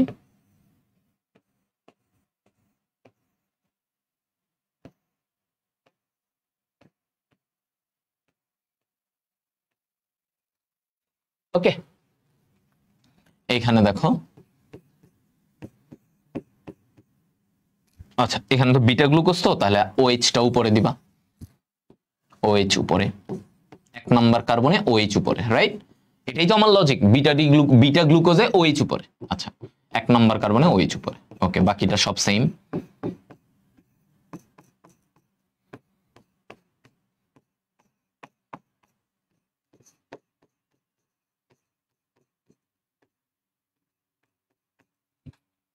রাইট, হইলো? তাহলে দেখো এই জায়গায় এটা হচ্ছে একটা বিটা গ্লুকোজ, এটা একটা বিটা গ্লুকোজ, এটাও একটা বিটা গ্লুকোজ, বিটা গ্লুকোজ। এখন খেলাটা হয় কোথায়? দেখো এই বিটা গ্লুকোজের এটা কি 1 নম্বর কার্বন, রাইট? এটা কি ওর 4 নম্বর কার্বন, এটা কি 4 নম্বর কার্বন। তো 1 আর 4, তাই তো? এখন এই 1 নম্বর কার্বনের OH আর এই 4 নম্বর কার্বনের OH দুইটা মিলিত হবে, দুইটা বন্ধন করবে। দুইটা কি করবে? দুইটা বন্ধন করবে।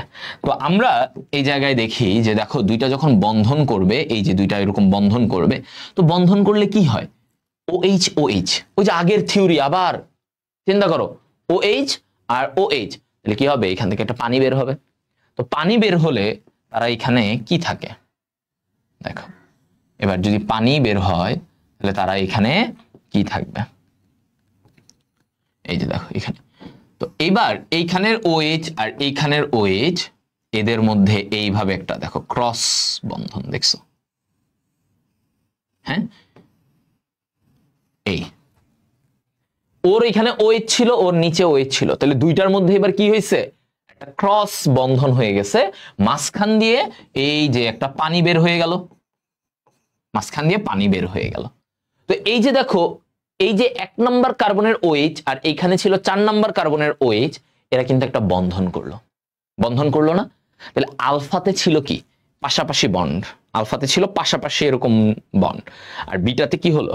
নিচে, এই যে উপর নিচে এরকম বন্ড, বিটাতে এরকম বন্ড হলো। তো এই যে আমার কথা বলছে যে বিটাতে এই যে বন্ডটা হলো, এটাকে কি বলে? এটাকে বলে beta 1,4 bond, beta 1,4 glycosidic bond, beta 1,4 glycosidic bond, beta 1,4 glycosidic bond. ঠিক আছে, মনে থাকবে এটা। হ্যাঁ, বিটা 1,4। দেখো সবাই,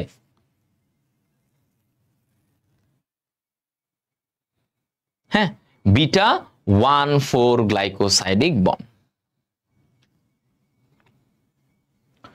ওকে, সো এই যে বিটা 1,4 গ্লাইকোসাইডিক বন্ড হলো না, এইটাই হচ্ছে সেলুলোজের সিগনেচার। তাহলে সেলুলোজে আমরা কি দেখব? আমরা দেখলাম এখানে ভাইয়া বিটা 1,4 মানে বিটা গ্লুকোজদের মধ্যে এই যে 1,4 একটা গ্লাইকোসাইডিক বন্ড পাওয়া গেল। এই দ্যাটস দ্য থিং। ওকে, তাহলে আমরা সেলুলোজের স্ট্রাকচার পারলাম, ইজি। দুইটা বিটা গ্লুকোজ রাখবো, এরপরে দেখবো অটোমেটিক এখানের 1 নম্বর কার্বনের OH আর এই জায়গায় 4 নম্বর কার্বনের OH, ওর এটা কি 4 নম্বর কার্বন না? 4 নম্বর কার্বন, কারণ ওইটা 1 2 3 4, এই দুইটার 1 আর 4 এর মধ্যে একটা বন্ড হবে। OH থেকে পানি বের হয়ে যাবে, বাকি থাকে একটা অক্সিজেন, ওই একটা অক্সিজেন ওদের দুইটা কার্বন রে এখানে জোড়া লাগাই দেবে। তো জোড়া লাগাই দিল, বন্ড হয়ে গেল, আমার সেলুলোজ তৈরি হয়ে গেল। তো এরকম একটা দুইটা না, এরকম তো n সংখ্যক, এরকম n সংখ্যক বন্ড হইতে, এরকম n সংখ্যক গ্লুকোজ n সংখ্যক বন্ড করতে করতে ওরা এটা তৈরি করবে। n সংখ্যক, এরকম কি বলছে? n সংখ্যক এরকম বন্ড হয়ে ওরা ফাইনালি সেলুলোজ তৈরি করবে। Got it? আচ্ছা, ওকে, ফাইন। তাহলে সেলুলোজ এটাই বলা হলো যে দেখো এখানে এই যে এরকম একটা বন্ড দেখছো, এই যে বন্ড তুমি এখানেও দেখো, এই যে এরকম বন্ড হয়েছে, দেখো এই যে ক্রস একটা বন্ড হয়েছে 1 আর 4 নম্বরের মধ্যে এই বন্ডগুলা হয়েছে। আমরা সেলুলোজকে হজম করতে পারি না, কারণ কি? আমরা সেলুলোজ মানে এই যে ঘাস লতা পাতা আমরা খাই না, কারণ সেলুলোজকে হজম করার জন্য যে এনজাইমটা লাগে সেলুলেজ, এই সেলুলেজ এনজাইম আমাদের থাকে না। এই এনজাইমটা আমাদের নাই, গবাদি পশুর আছে, গরু ছাগলের আছে, যার জন্য ওরা দেখবা লতা পাতা ঘাস এগুলোকে খাইতে পারে, খেয়ে হজম করতে পারে, কারণ ওদের ওই এনজাইমটা আছে সেলুলেজ। আমাদের সেলুলেজ এনজাইম নাই, তাই আমরা সেলুলোজ জাতীয় খাদ্যগুলোকে হজম করতে পারি না। ওকে, সেলুলোজে একটা কথা, সেলুলোজ হচ্ছে একদম নিরস। সেলুলোজ কি? নিরস। দেখো, এটা পানিতে অদ্রবণীয়, অবিজারক, আয়োডিন দ্রবণ প্রয়োগে ও কোনো রং দেয় না, এটি ফাইবার সদৃশ ও শক্ত, পুষ্টিগুণ নাই। পুষ্টিগুণ নাই বললেই চলে, হ্যাঁ, পুষ্টিগুণ নাই বললেই চলে।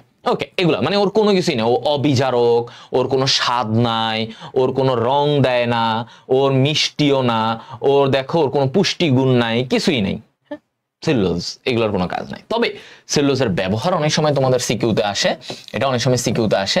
সেলুলোজের সিকিউ আবার এমসিকিউতেও থাকে, যে দেখো এটা উদ্ভিদের কোষ প্রাচীর তৈরি করে। প্রথম কথা কি? ও কোষ প্রাচীর তৈরি করবে, ঠিক আছে, উদ্ভিদের কোষ প্রাচীর সে তৈরি করবে। আচ্ছা, তারপরে কি বলছে? যে এটা বস্ত্র শিল্প, তাহলে বস্ত্র, আমরা যে বস্ত্র সুতা টুতা বানাই না, সেলুলোজ, বস্ত্র শিল্পে সেলুলোজের অবদান আছে।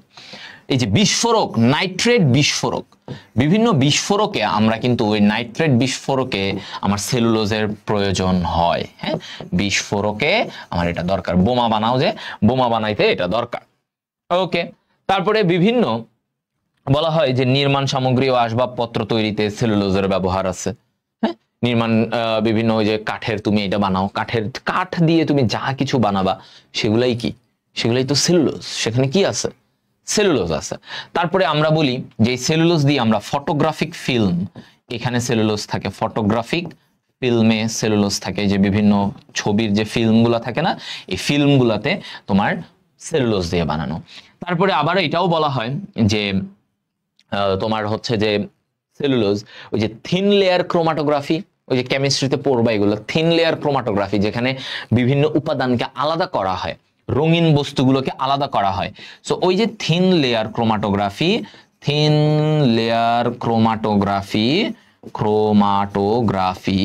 ঠিক আছে, থিন লেয়ার ক্রোমাটোগ্রাফি তে স্টেশনারি ফেজ হিসেবে ব্যবহৃত হয়, স্টেশনারি ফেজ হিসেবে ব্যবহৃত হয়, স্টেশনারি ফেজ হিসেবে ব্যবহৃত, স্টেশনারি ফেজ হিসেবে ব্যবহৃত, থিন লেয়ার ক্রোমাটোগ্রাফিতে স্টেশনারি ফেজ হিসেবে ব্যবহৃত হয়, ঠিক আছে, এই হচ্ছে ব্যাপার। ওকে, তো এগুলা হচ্ছে সেলুলোজের যাবতীয়, সেলুলোজের কি কি বস্ত্র, কোষ প্রাচীর, ফটোগ্রাফিক ফিল্ম, নাইট্রেট বিস্ফোরক, এগুলাতে কোনটা ব্যবহার, এগুলা এসসিকিউ এমসিকিউ দুই জায়গাতেই তোমাদের আসে, দুই জায়গাতেই আমাদের এই জিনিসগুলা আসে। এরপরে আসো স্টার্চ ও সেলুলোজ, এদের মধ্যে পার্থক্য, এটাও তোমাদের সিকিউতে বলে। আমি বারবার বললাম তোমাদের শর্করা থেকে অনেক সিকিউ আসে, তো শর্করার জায়গাটা একটু দেখে নিতে হবে তোমাদেরকে, ঠিক আছে, শর্করার জায়গাটা। তো দেখো এখানে স্টার্চে কি বলছে, অনেক 1200 থেকে 6000 গ্লুকোজ নিয়ে এটা গঠিত, হ্যাঁ 1200 থেকে।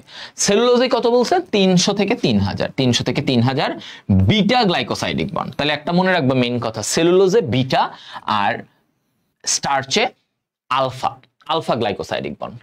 এবার আসো পলিমার, এটাতে আলফা গ্লুকোজের পলিমার, আর এটাতে কি সেলুলোজে থাকে কি কোন গ্লুকোজ, বিটা গ্লুকোজ, সেলুলোজে থাকে বিটা গ্লুকোজ। ওকে, ওর গঠনে দেখো স্টার্চে কি হয়, স্টার্চ একটু শাখা শাখা থাকে, ওই যে আমরা পড়লাম না স্টার্চের অ্যামাইলোপেকটিন মনে আছে, এই আবার উপরে শাখা, পাশাপাশি আবার উপরে শাখা আছে না, তাহলে স্টার্চ একটা শাখান্বিত পলিমার, শাখা আছে। কিন্তু এই যে সেলুলোজে কিছু শাখা পাইছো, উপরে নিচে শাখা পাইছো না, সেলুলোজে এইরকম নরমাল, উপরে নিচে এত শাখা প্রশাখা নাই, তো এই জন্য বলছে এটা অশাখান্বিত, মানে ওর জাস্ট একটা সরল এরকম।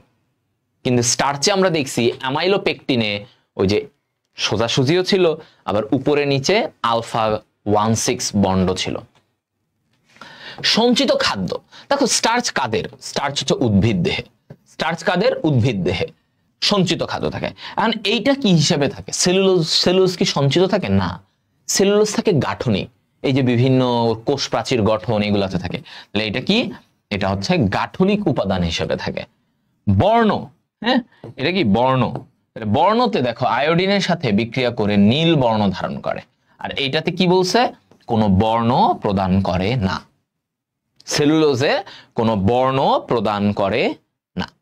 এটা হজম, গরু ছাগল ও মানুষ হজম করতে পারে, স্টার্চ আমরা হজম করতে পারি, হ্যাঁ আমরা খাই, ভাত খাই, সবই খাই, গরু ছাগলও খাইতে পারে সবাই, কিন্তু সেলুলোজ গরু ছাগল পারলেও মানুষ কিন্তু পারে না, কেন, কারণ মানুষের এই এনজাইমটাই নাই, ওকে, দ্যাটস দ্য থিং। সবাই এতটুকু কি ক্লিয়ার? ওকে, এবার আসি আমরা আমিষের। তো আমিষ থেকে খুব কমনলি যে জিনিসটা আসে সেটা হচ্ছে আমিষের গঠন, আমিষের ভূমিকা। তোমাদের খুব কমনলি যেটা আসে আমিষ পর্ব থেকে, আমিষের গঠন এবং আমিষের ভূমিকা, আমিষ আমাদের দেহে কি কাজ করে।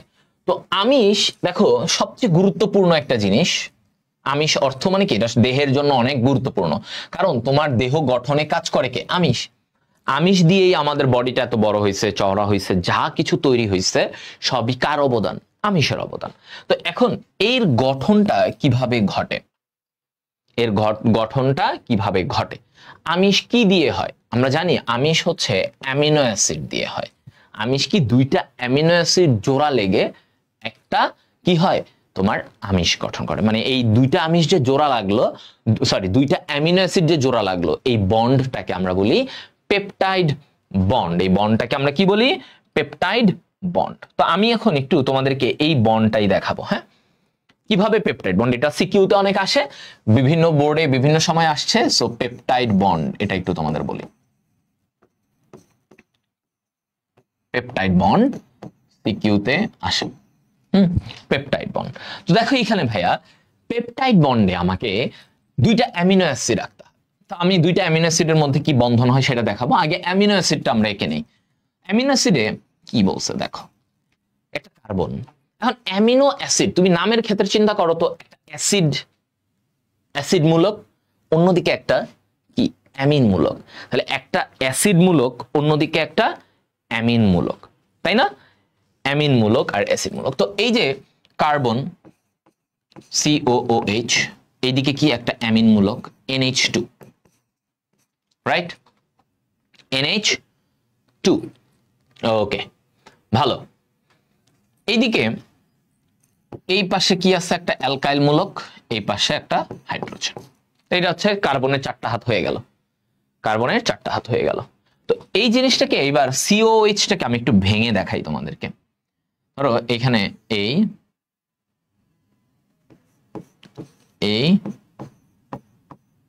এটা, ঠিক আছে? ওকে, এতটুকু গেল। এটা একটা অ্যামিনো অ্যাসিড। এখন এরকম আরেকটা অ্যামিনো অ্যাসিড এই পাশে আঁকো।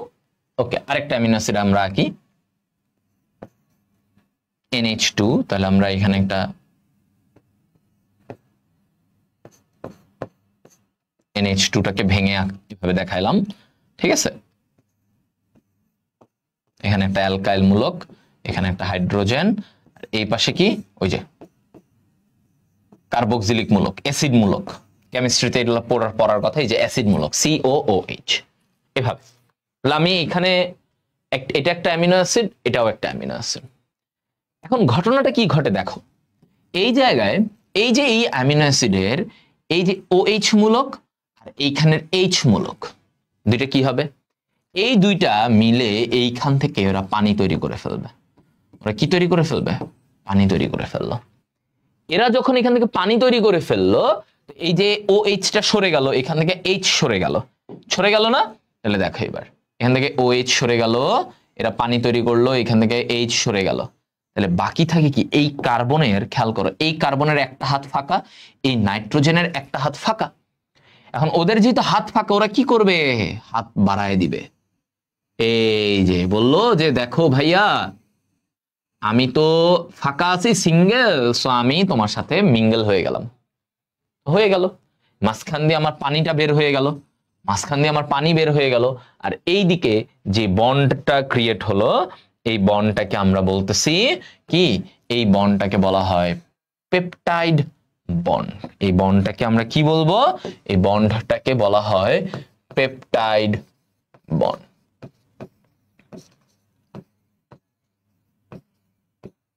পেপটাইড বন্ড, এই বন্ডটাকে আমরা কি বলি বলতো? পেপটাইড বন্ড বলে থাকি। এই বন্ডটাকে আমরা পেপটাইড বন্ড বলে থাকি। বুঝা গেছে? দেখো, হ্যাঁ, ওকে, দেখো সবাই, তাহলে এই যে এইখান থেকে আমার এটাই হচ্ছে পেপটাইড বন্ড। এই বন্ডটাকে আমরা কি বলি? Peptide, protein. তাহলে এইভাবে করে তোমার অ্যামিনো অ্যাসিড গুলা এই যে বন্ড হয়ে গেল, দেখো বন্ড হয়, এখানের অ্যামিনের থেকে একটা হাইড্রোজেন, আর এখানে কার্বক্সিলিক মূলক থেকে যে OH ছিল হাইড্রোক্সিল, এরা এখানে পানি তৈরি হয়ে গেল। তো ওরা যখন পানি তৈরি হয়ে গেল, এখানে যে কার্বনের একটা হাত, এখানে নাইট্রোজেনের একটা হাত, ওরা দুইজন জোড়া লেগে গেল। তাহলে এই যে এখানে বন্ড, এটাকে বলে পেপটাইড বন্ড। এইটাই তোমাকে এখানে দেখাইতে হবে, খাতায় এটা দেখাবা, তারপরে তুমি লিখবা, তুমি যেটা এখানে বুঝছো যে এই হাইড্রক্সিল আর ওর হাইড্রোজেন মিলে পানি হয়ে গেছে, তখন এরা যুক্ত হয়ে গেছে। সো এই টোটাল জিনিসটাই হচ্ছে একটা পেপটাইড বন্ড, যে কিভাবে প্রোটিন তৈরি হয়। তাহলে এই যে অ্যামিনো অ্যাসিড গুলো, এগুলো কি ছিল? এগুলো ছিল এক একটা অ্যামিনো অ্যাসিড, রাইট? এরা ছিল এক একজন অ্যামিনো অ্যাসিড। এই অ্যামিনো অ্যাসিড, এরা কি অ্যামিনো অ্যাসিড, এই দুইটা অ্যামিনো অ্যাসিড জোড়া লেগে আমার একটা পেপটাইড বন্ধন হলো। এখন এরকম অনেক অ্যামিনো অ্যাসিড পেপটাইড বন্ধন মিল করে একটা প্রোটিন হয়। অনেকগুলা পেপটাইড বন্ধন মিলে আমার একটা প্রোটিন হয়। ওকে, সবাই দেখো তো, ইজ ইট ক্লিয়ার?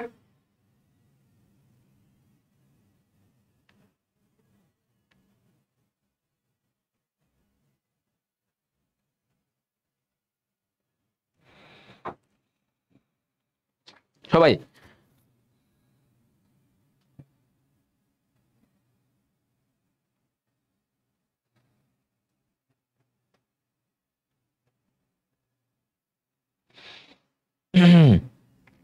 এরা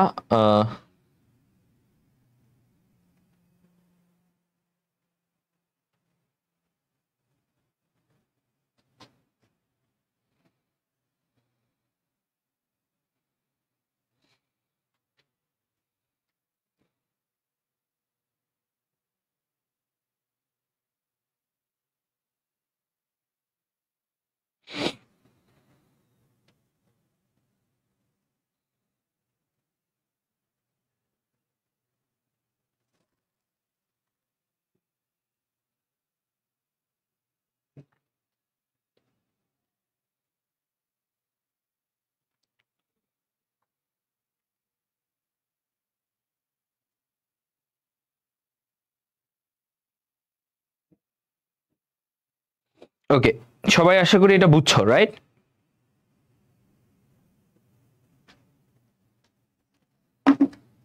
ওকে, গুড। হ্যাঁ, তাহলে এই যে পেপটাইড বন্ড পর্যন্ত, তাহলে এইটা হচ্ছে আমাদের কোষ রসায়নের যে ওয়ান শটের মধ্যে যে ভাইয়া পেপটাইড বন্ড, পেপটাইড বন্ডে কি কি হইতে পারে কি না, এগুলা হচ্ছে এর মধ্যে পার্ট। এখন আসি তারপরে, দেখো প্রোটিন, এটা তো অলরেডি আমরা বলেই দিছি, সো প্রোটিনের এইখান থেকে তোমাদের আর কিছু নাই। যেটা আসে এরপরে দেখো প্রোটিনের কাজ, ভেরি ইম্পর্টেন্ট, সিকিউতে অনেক আসে, সিকিউতে এই প্রোটিনের কাজ অনেক আসে। দেখো প্রোটিন আমাদের কি কি কাজে হেল্প করে। প্রোটিন একটা গাঠনিক উপাদান, গঠনগতভাবে সাহায্য করে। প্রোটিন প্রভাবক, প্রোটিন কি প্রভাবক, হ্যাঁ প্রোটিন কি হিসেবে কাজ করে, প্রভাবক হিসেবে কাজ করে। ও পরিবহনের কাজ করে, ভিতর থেকে বাহিরে বিভিন্ন পরিবহনে প্রোটিন কাজ করে, বিভিন্ন পরিবহনে কে কাজ করে, প্রোটিন কাজ করে।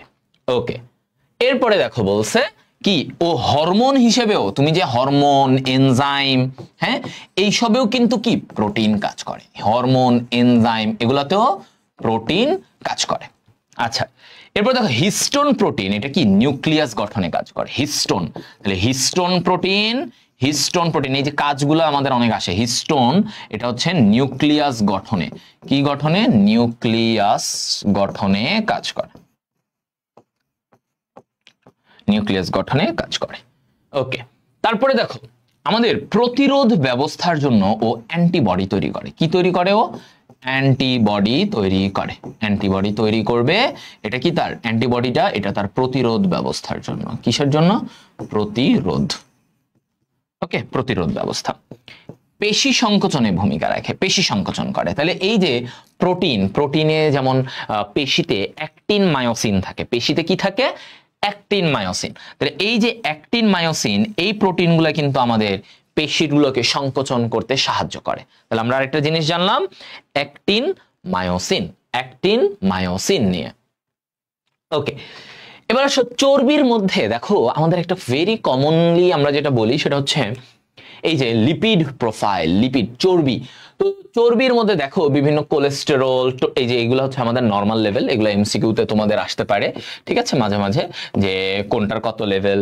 এই যে দেখো triglyceride, LDL, HDL, total cholesterol কোনটা স্বাভাবিক, এই যে দেখো এটা স্বাভাবিক less than 150, LDL less than 100, HDL 145-এর উপরে থাকা, টোটাল কোলেস্টেরল 200 বেশি।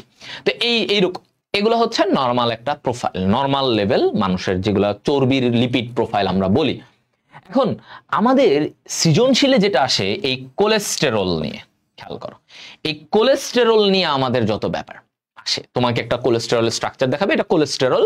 তো এই কোলেস্টেরল নিয়ে তোমার বলবে যে এটার খারাপ দিকগুলো কি, কি জন্য এটা খারাপ, এটা মানব দেহে কি ক্ষতি করতে পারে, এগুলো নিয়ে আসে।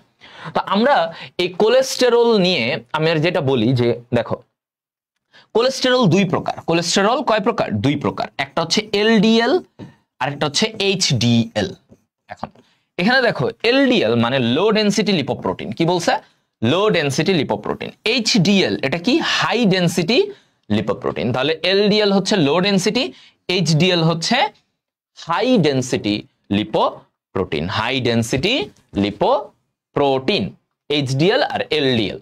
এখন দেখো এলডিএল এ তোমাকে কি বলছে, এলডিএল এ প্রোটিনের ঘনত্ব কম লিপিডের তুলনায়, এলডিএল বেশি থাকায় ক্ষতিকর, প্রোটিনের ঘনত্ব কম লিপিডের তুলনায়। এই পয়েন্টে কি বলছে যে প্রোটিনের ঘনত্ব কম, তাহলে এলডিএল এ বলছে যে আমার লো ডেনসিটি লিপোপ্রোটিন, লো কেন, মানে এখানে প্রোটিনটা কম লিপিড বেশি, তো লিপিড মানে চর্বি বেশি থাকা তো খারাপ, খারাপ না, খারাপ, এজন্য বলছে এলডিএলটা ক্ষতিকর, বেশি ক্ষতিকর। তো দেখো এলডিএল কেন ক্ষতি, কি করে, কারণ ও এলডিএল যকৃত থেকে কোলেস্টেরলটাকে টিস্যুতে জমা করে, খারাপ না, ও যকৃত থেকে কোলেস্টেরলটা এনে তোমার টিস্যুতে, সব টিস্যু রক্তে সাপ্লাই দিচ্ছে, এটা খারাপ তাই না, এটা তো যকৃতে থাকলেই ভালো, একটা স্টোরের ভিতরে থাকলো, কিন্তু এটা সারা দেহে ছড়ায় দিচ্ছে এই এলডিএল, তো এজন্য এলডিএলটা খারাপ। অন্যদিকে দেখো এইচডিএল মানে high density lipoprotein, high density, high density মানে কি, এখানে প্রোটিনটা বেশি চর্বিটা কম, দেখো প্রোটিনের ঘনত্ব বেশি, তখন তুমি এভাবে লিখবা লিপিডের তুলনায় এইচডিএল বেশি থাকা স্বাস্থ্যকর। তো হাই ডেন্সিটি লিপোপ্রোটিন মানে এখানে প্রোটিনের ডেন্সিটি বেশি, চর্বির ডেন্সিটি কম, এজন্য প্রোটিনটা তো ভালো, তাই এজন্য বলা হয় এইচডিএল এটা থাকা ভালো, এটা থাকা ভালো, যাদের যত এইচডিএল এটা তত ভালো। আর এইচডিএল কেন ভালো? আরো দেখো এইচডিএল কি করে, এলডিএল এর উল্টা কাজ করে, সে টিস্যু থেকে কোলেস্টেরল যকৃতে জমা করে। তাহলে ও কি করতেছে, টিস্যু থেকে কোলেস্টেরল গুলোকে নিয়ে নিয়ে যকৃতে জমা করতেছে। ওর কাজ কি, টিস্যু থেকে কোলেস্টেরল গুলো নিয়ে নিয়ে যকৃতে জমা করবে, এটা হচ্ছে এইচডিএল এর কাজ। তাহলে ও খারাপ কাজ করতেছে, ও উল্টা যকৃত থেকে টিস্যুতে আনতেছে, আর এইচডিএল টিস্যু থেকে ও এগুলাকে যকৃতে জমা করে, যকৃতে জমা করে। তাহলে এটা গেল এইচডিএল এলডিএল এর। এখন সরি এই জায়গায় দেখো এইচডিএল এলডিএল এর যে খারাপ দিকটা আমরা জানি, নারীদের কি আছে জানো, নারীদের থেকে, হ্যাঁ নারীদের এইচডিএল বেশি, এইচডিএল বেশি, এলডিএল কম নারীদের, আর পুরুষদের হচ্ছে উল্টা, এলডিএলটা একটু বেশি থাকে। তো এই জন্য পুরুষরা বেশি আক্রান্ত হয়, পুরুষরা আক্রান্তর দিক থেকে এই যে হৃদরোগ এইগুলা থেকে পুরুষরা বেশি হয়। দেখবা যত হৃদরোগ হয় ম্যাক্সিমাম দেখবা হার্ট অ্যাটাক, স্ট্রোক পুরুষদের বেশি হয়। কারণ কি, পুরুষদের এলডিএল এইচডিএলটা কম, পুরুষদের বাই ন্যাচারাল এইচডিএলটা কম, নারীদের এইচডিএল বেশি। তো এটা ভালো, নারীদের এর জন্য সুবিধা। আচ্ছা এখন এই যে এলডিএল এগুলো কি করে, এই এলডিএল যখন বেড়ে যায়, খেয়াল করো এই যে লো ডেন্সিটি লিপোপ্রোটিন, এটা তো খারাপ, খারাপ কোলেস্টেরল, খারাপ কোলেস্টেরল, এটা যখন বেড়ে যাবে ও কি করে, তোমার হৃৎপিণ্ডের নালীতে, হৃৎপিণ্ডের যে নালী আছে তাই না, আমাদের রক্তনালী, হৃৎপিণ্ডের নালীতে এরা জমতে থাকে। এরা কি হয়, জমতে থাকে, এই যে চর্বিগুলা জমতে থাকে। তো জমতে থাকলে একটা টাইমে তোমার ওরা ব্লক হয়ে যায়, নালীটা ব্লক হয়ে যায়, এবং তোমার কি হয়, হার্ট অ্যাটাক হতে পারে, এটা থেকে হার্ট অ্যাটাক হতে পারে, এটা একটা। আবার এই এলডিএল যদি কোনো কারণে মস্তিষ্কের ধমনী, মস্তিষ্কের নালীতে, মস্তিষ্কের ধমনীতে যায়, এখন ধমনীতে গিয়ে সেখানেও যদি সে এটা জমতে থাকে, এলডিএল জমতে থাকলো, জমতে থেকে কি করবে, ব্লক করবে, হ্যাঁ জমতে থেকে এখানে কি করবে, ব্লক সৃষ্টি, কি করে, ব্লক সৃষ্টি করে। তো এই যে যখন ব্লক সৃষ্টি করবে তখন কি হয়ে গেল, এটা মস্তিষ্কে যখন এগুলো ব্লক হবে তখন রক্ত চলাচল করতে পারবে না, রক্ত চলাচল করতে না পারলে এটাকে তখন কি বলে, এই যে ব্লক সৃষ্টি হয়ে গেল, রক্ত চলাচল ভিতর দিয়ে যাইতে পারতেছে না, এটাকে আমরা বলি তখন স্ট্রোক। কি হয়, স্ট্রোক হয়, ঠিক আছে। এই যে মস্তিষ্কে রক্ত চলাচল করতে পারে না, মস্তিষ্ক অকেজো, স্ট্রোক। তাহলে দেখো এই যে এলডিএল থেকে খারাপ কি কি হইলো, এই যে ভাইয়া আমার এদিকে হার্ট অ্যাটাক হইতে পারে, এইদিকে স্ট্রোক হইতে পারে, এগুলো হচ্ছে খারাপ দিক, ঠিক আছে। তাহলে আমরা এলডিএল, এই যে চর্বির খারাপ দিকগুলা, এগুলো তোমাদের অনেক আসে যে এটার খারাপ দিক কি, এগুলো বলো, এটা নিয়ে তোমাদের জানতে চায়, ঠিক আছে। ওকে আচ্ছা, তাহলে আশা করি সবাই মোটামুটি এই পয়েন্টগুলা বুঝে গেছো, এই জিনিসগুলা সবার একটা আইডিয়া আসছে আমার মনে হয়, ঠিক আছে, একটা আইডিয়া আসছে। সো তোমরা আশা করি এই পয়েন্টগুলো পর্যন্ত একটু বুঝতে পারছো, তাই না? ওকে, এবার আসো এনজাইম, একটা কমন টপিক এনজাইম। এনজাইমে কি আসে, এনজাইম থেকে, এনজাইমের প্রথমে যদি আমি ওর নামকরণের মানে প্রকার ভেদে যাই, যে কিভাবে একটা এনজাইমের নামকরণ হয়, ঠিক আছে, নামকরণের এই জায়গায় এনজাইমের নামকরণের প্রকারভেদ, যে কিসের ভিত্তিতে তুমি নামকরণ করলা, হ্যাঁ কিসের ভিত্তিতে নামকরণ করলা। একটা হচ্ছে দেখো বিক্রিয়া, কি বলছে, বিক্রিয়ার অনুসারে, ধরো কি কি বিক্রিয়া হইতেছে। একটা হচ্ছে সাবস্ট্রেট, কার উপরে বিক্রিয়া, এনজাইম একটা বিক্রিয়াকে সচল করে, বিক্রিয়াটাকে বাড়ায়, এরকম। তো এই এনজাইমটা বিক্রিয়াটাতে কোন যৌগটার উপরে কাজ করতেছে, ওই যৌগটাকে বলা হয় সাবস্ট্রেট। তাহলে সাবস্ট্রেটের ধরন অনুসারে,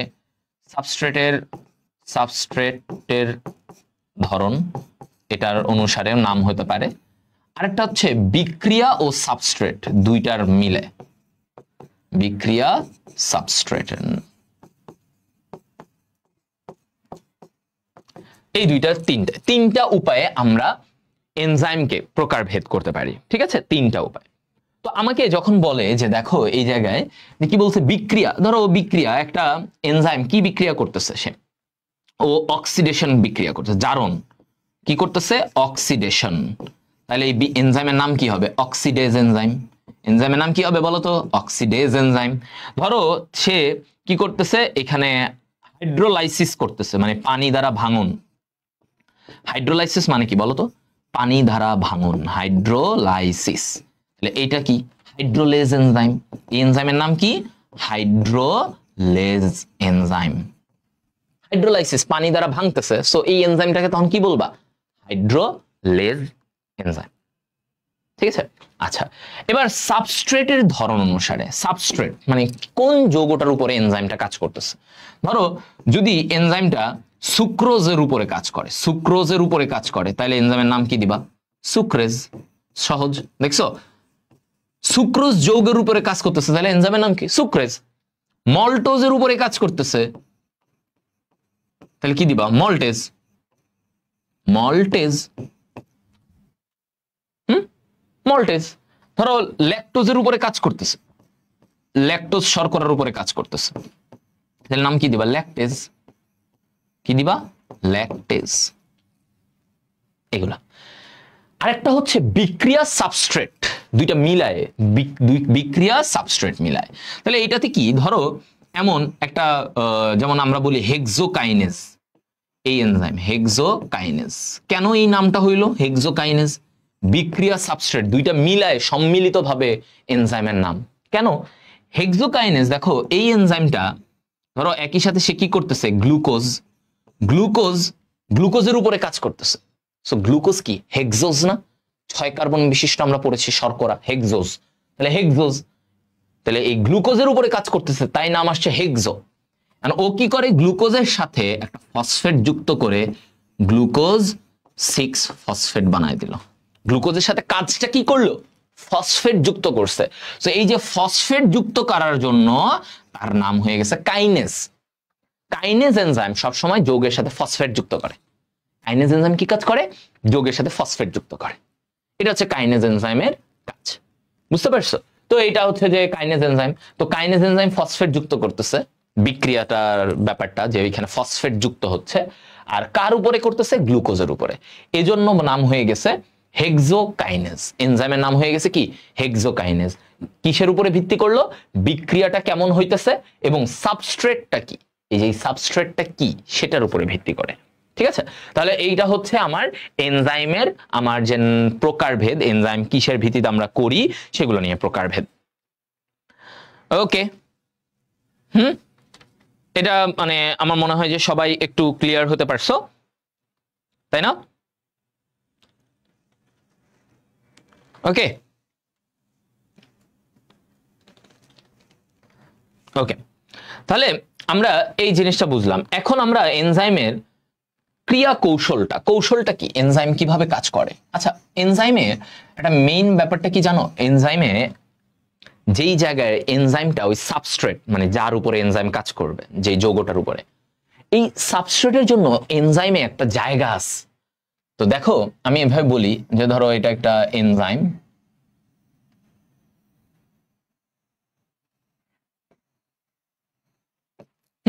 এটা একটা এনজাইম, এটা কি একটা এনজাইম, তো এই এনজাইমটায় কি হচ্ছে, এইগুলো হচ্ছে তার অ্যাক্টিভ সাইট। এটা কি, এটা হচ্ছে তার অ্যাক্টিভ সাইট, অ্যাক্টিভ সাইট।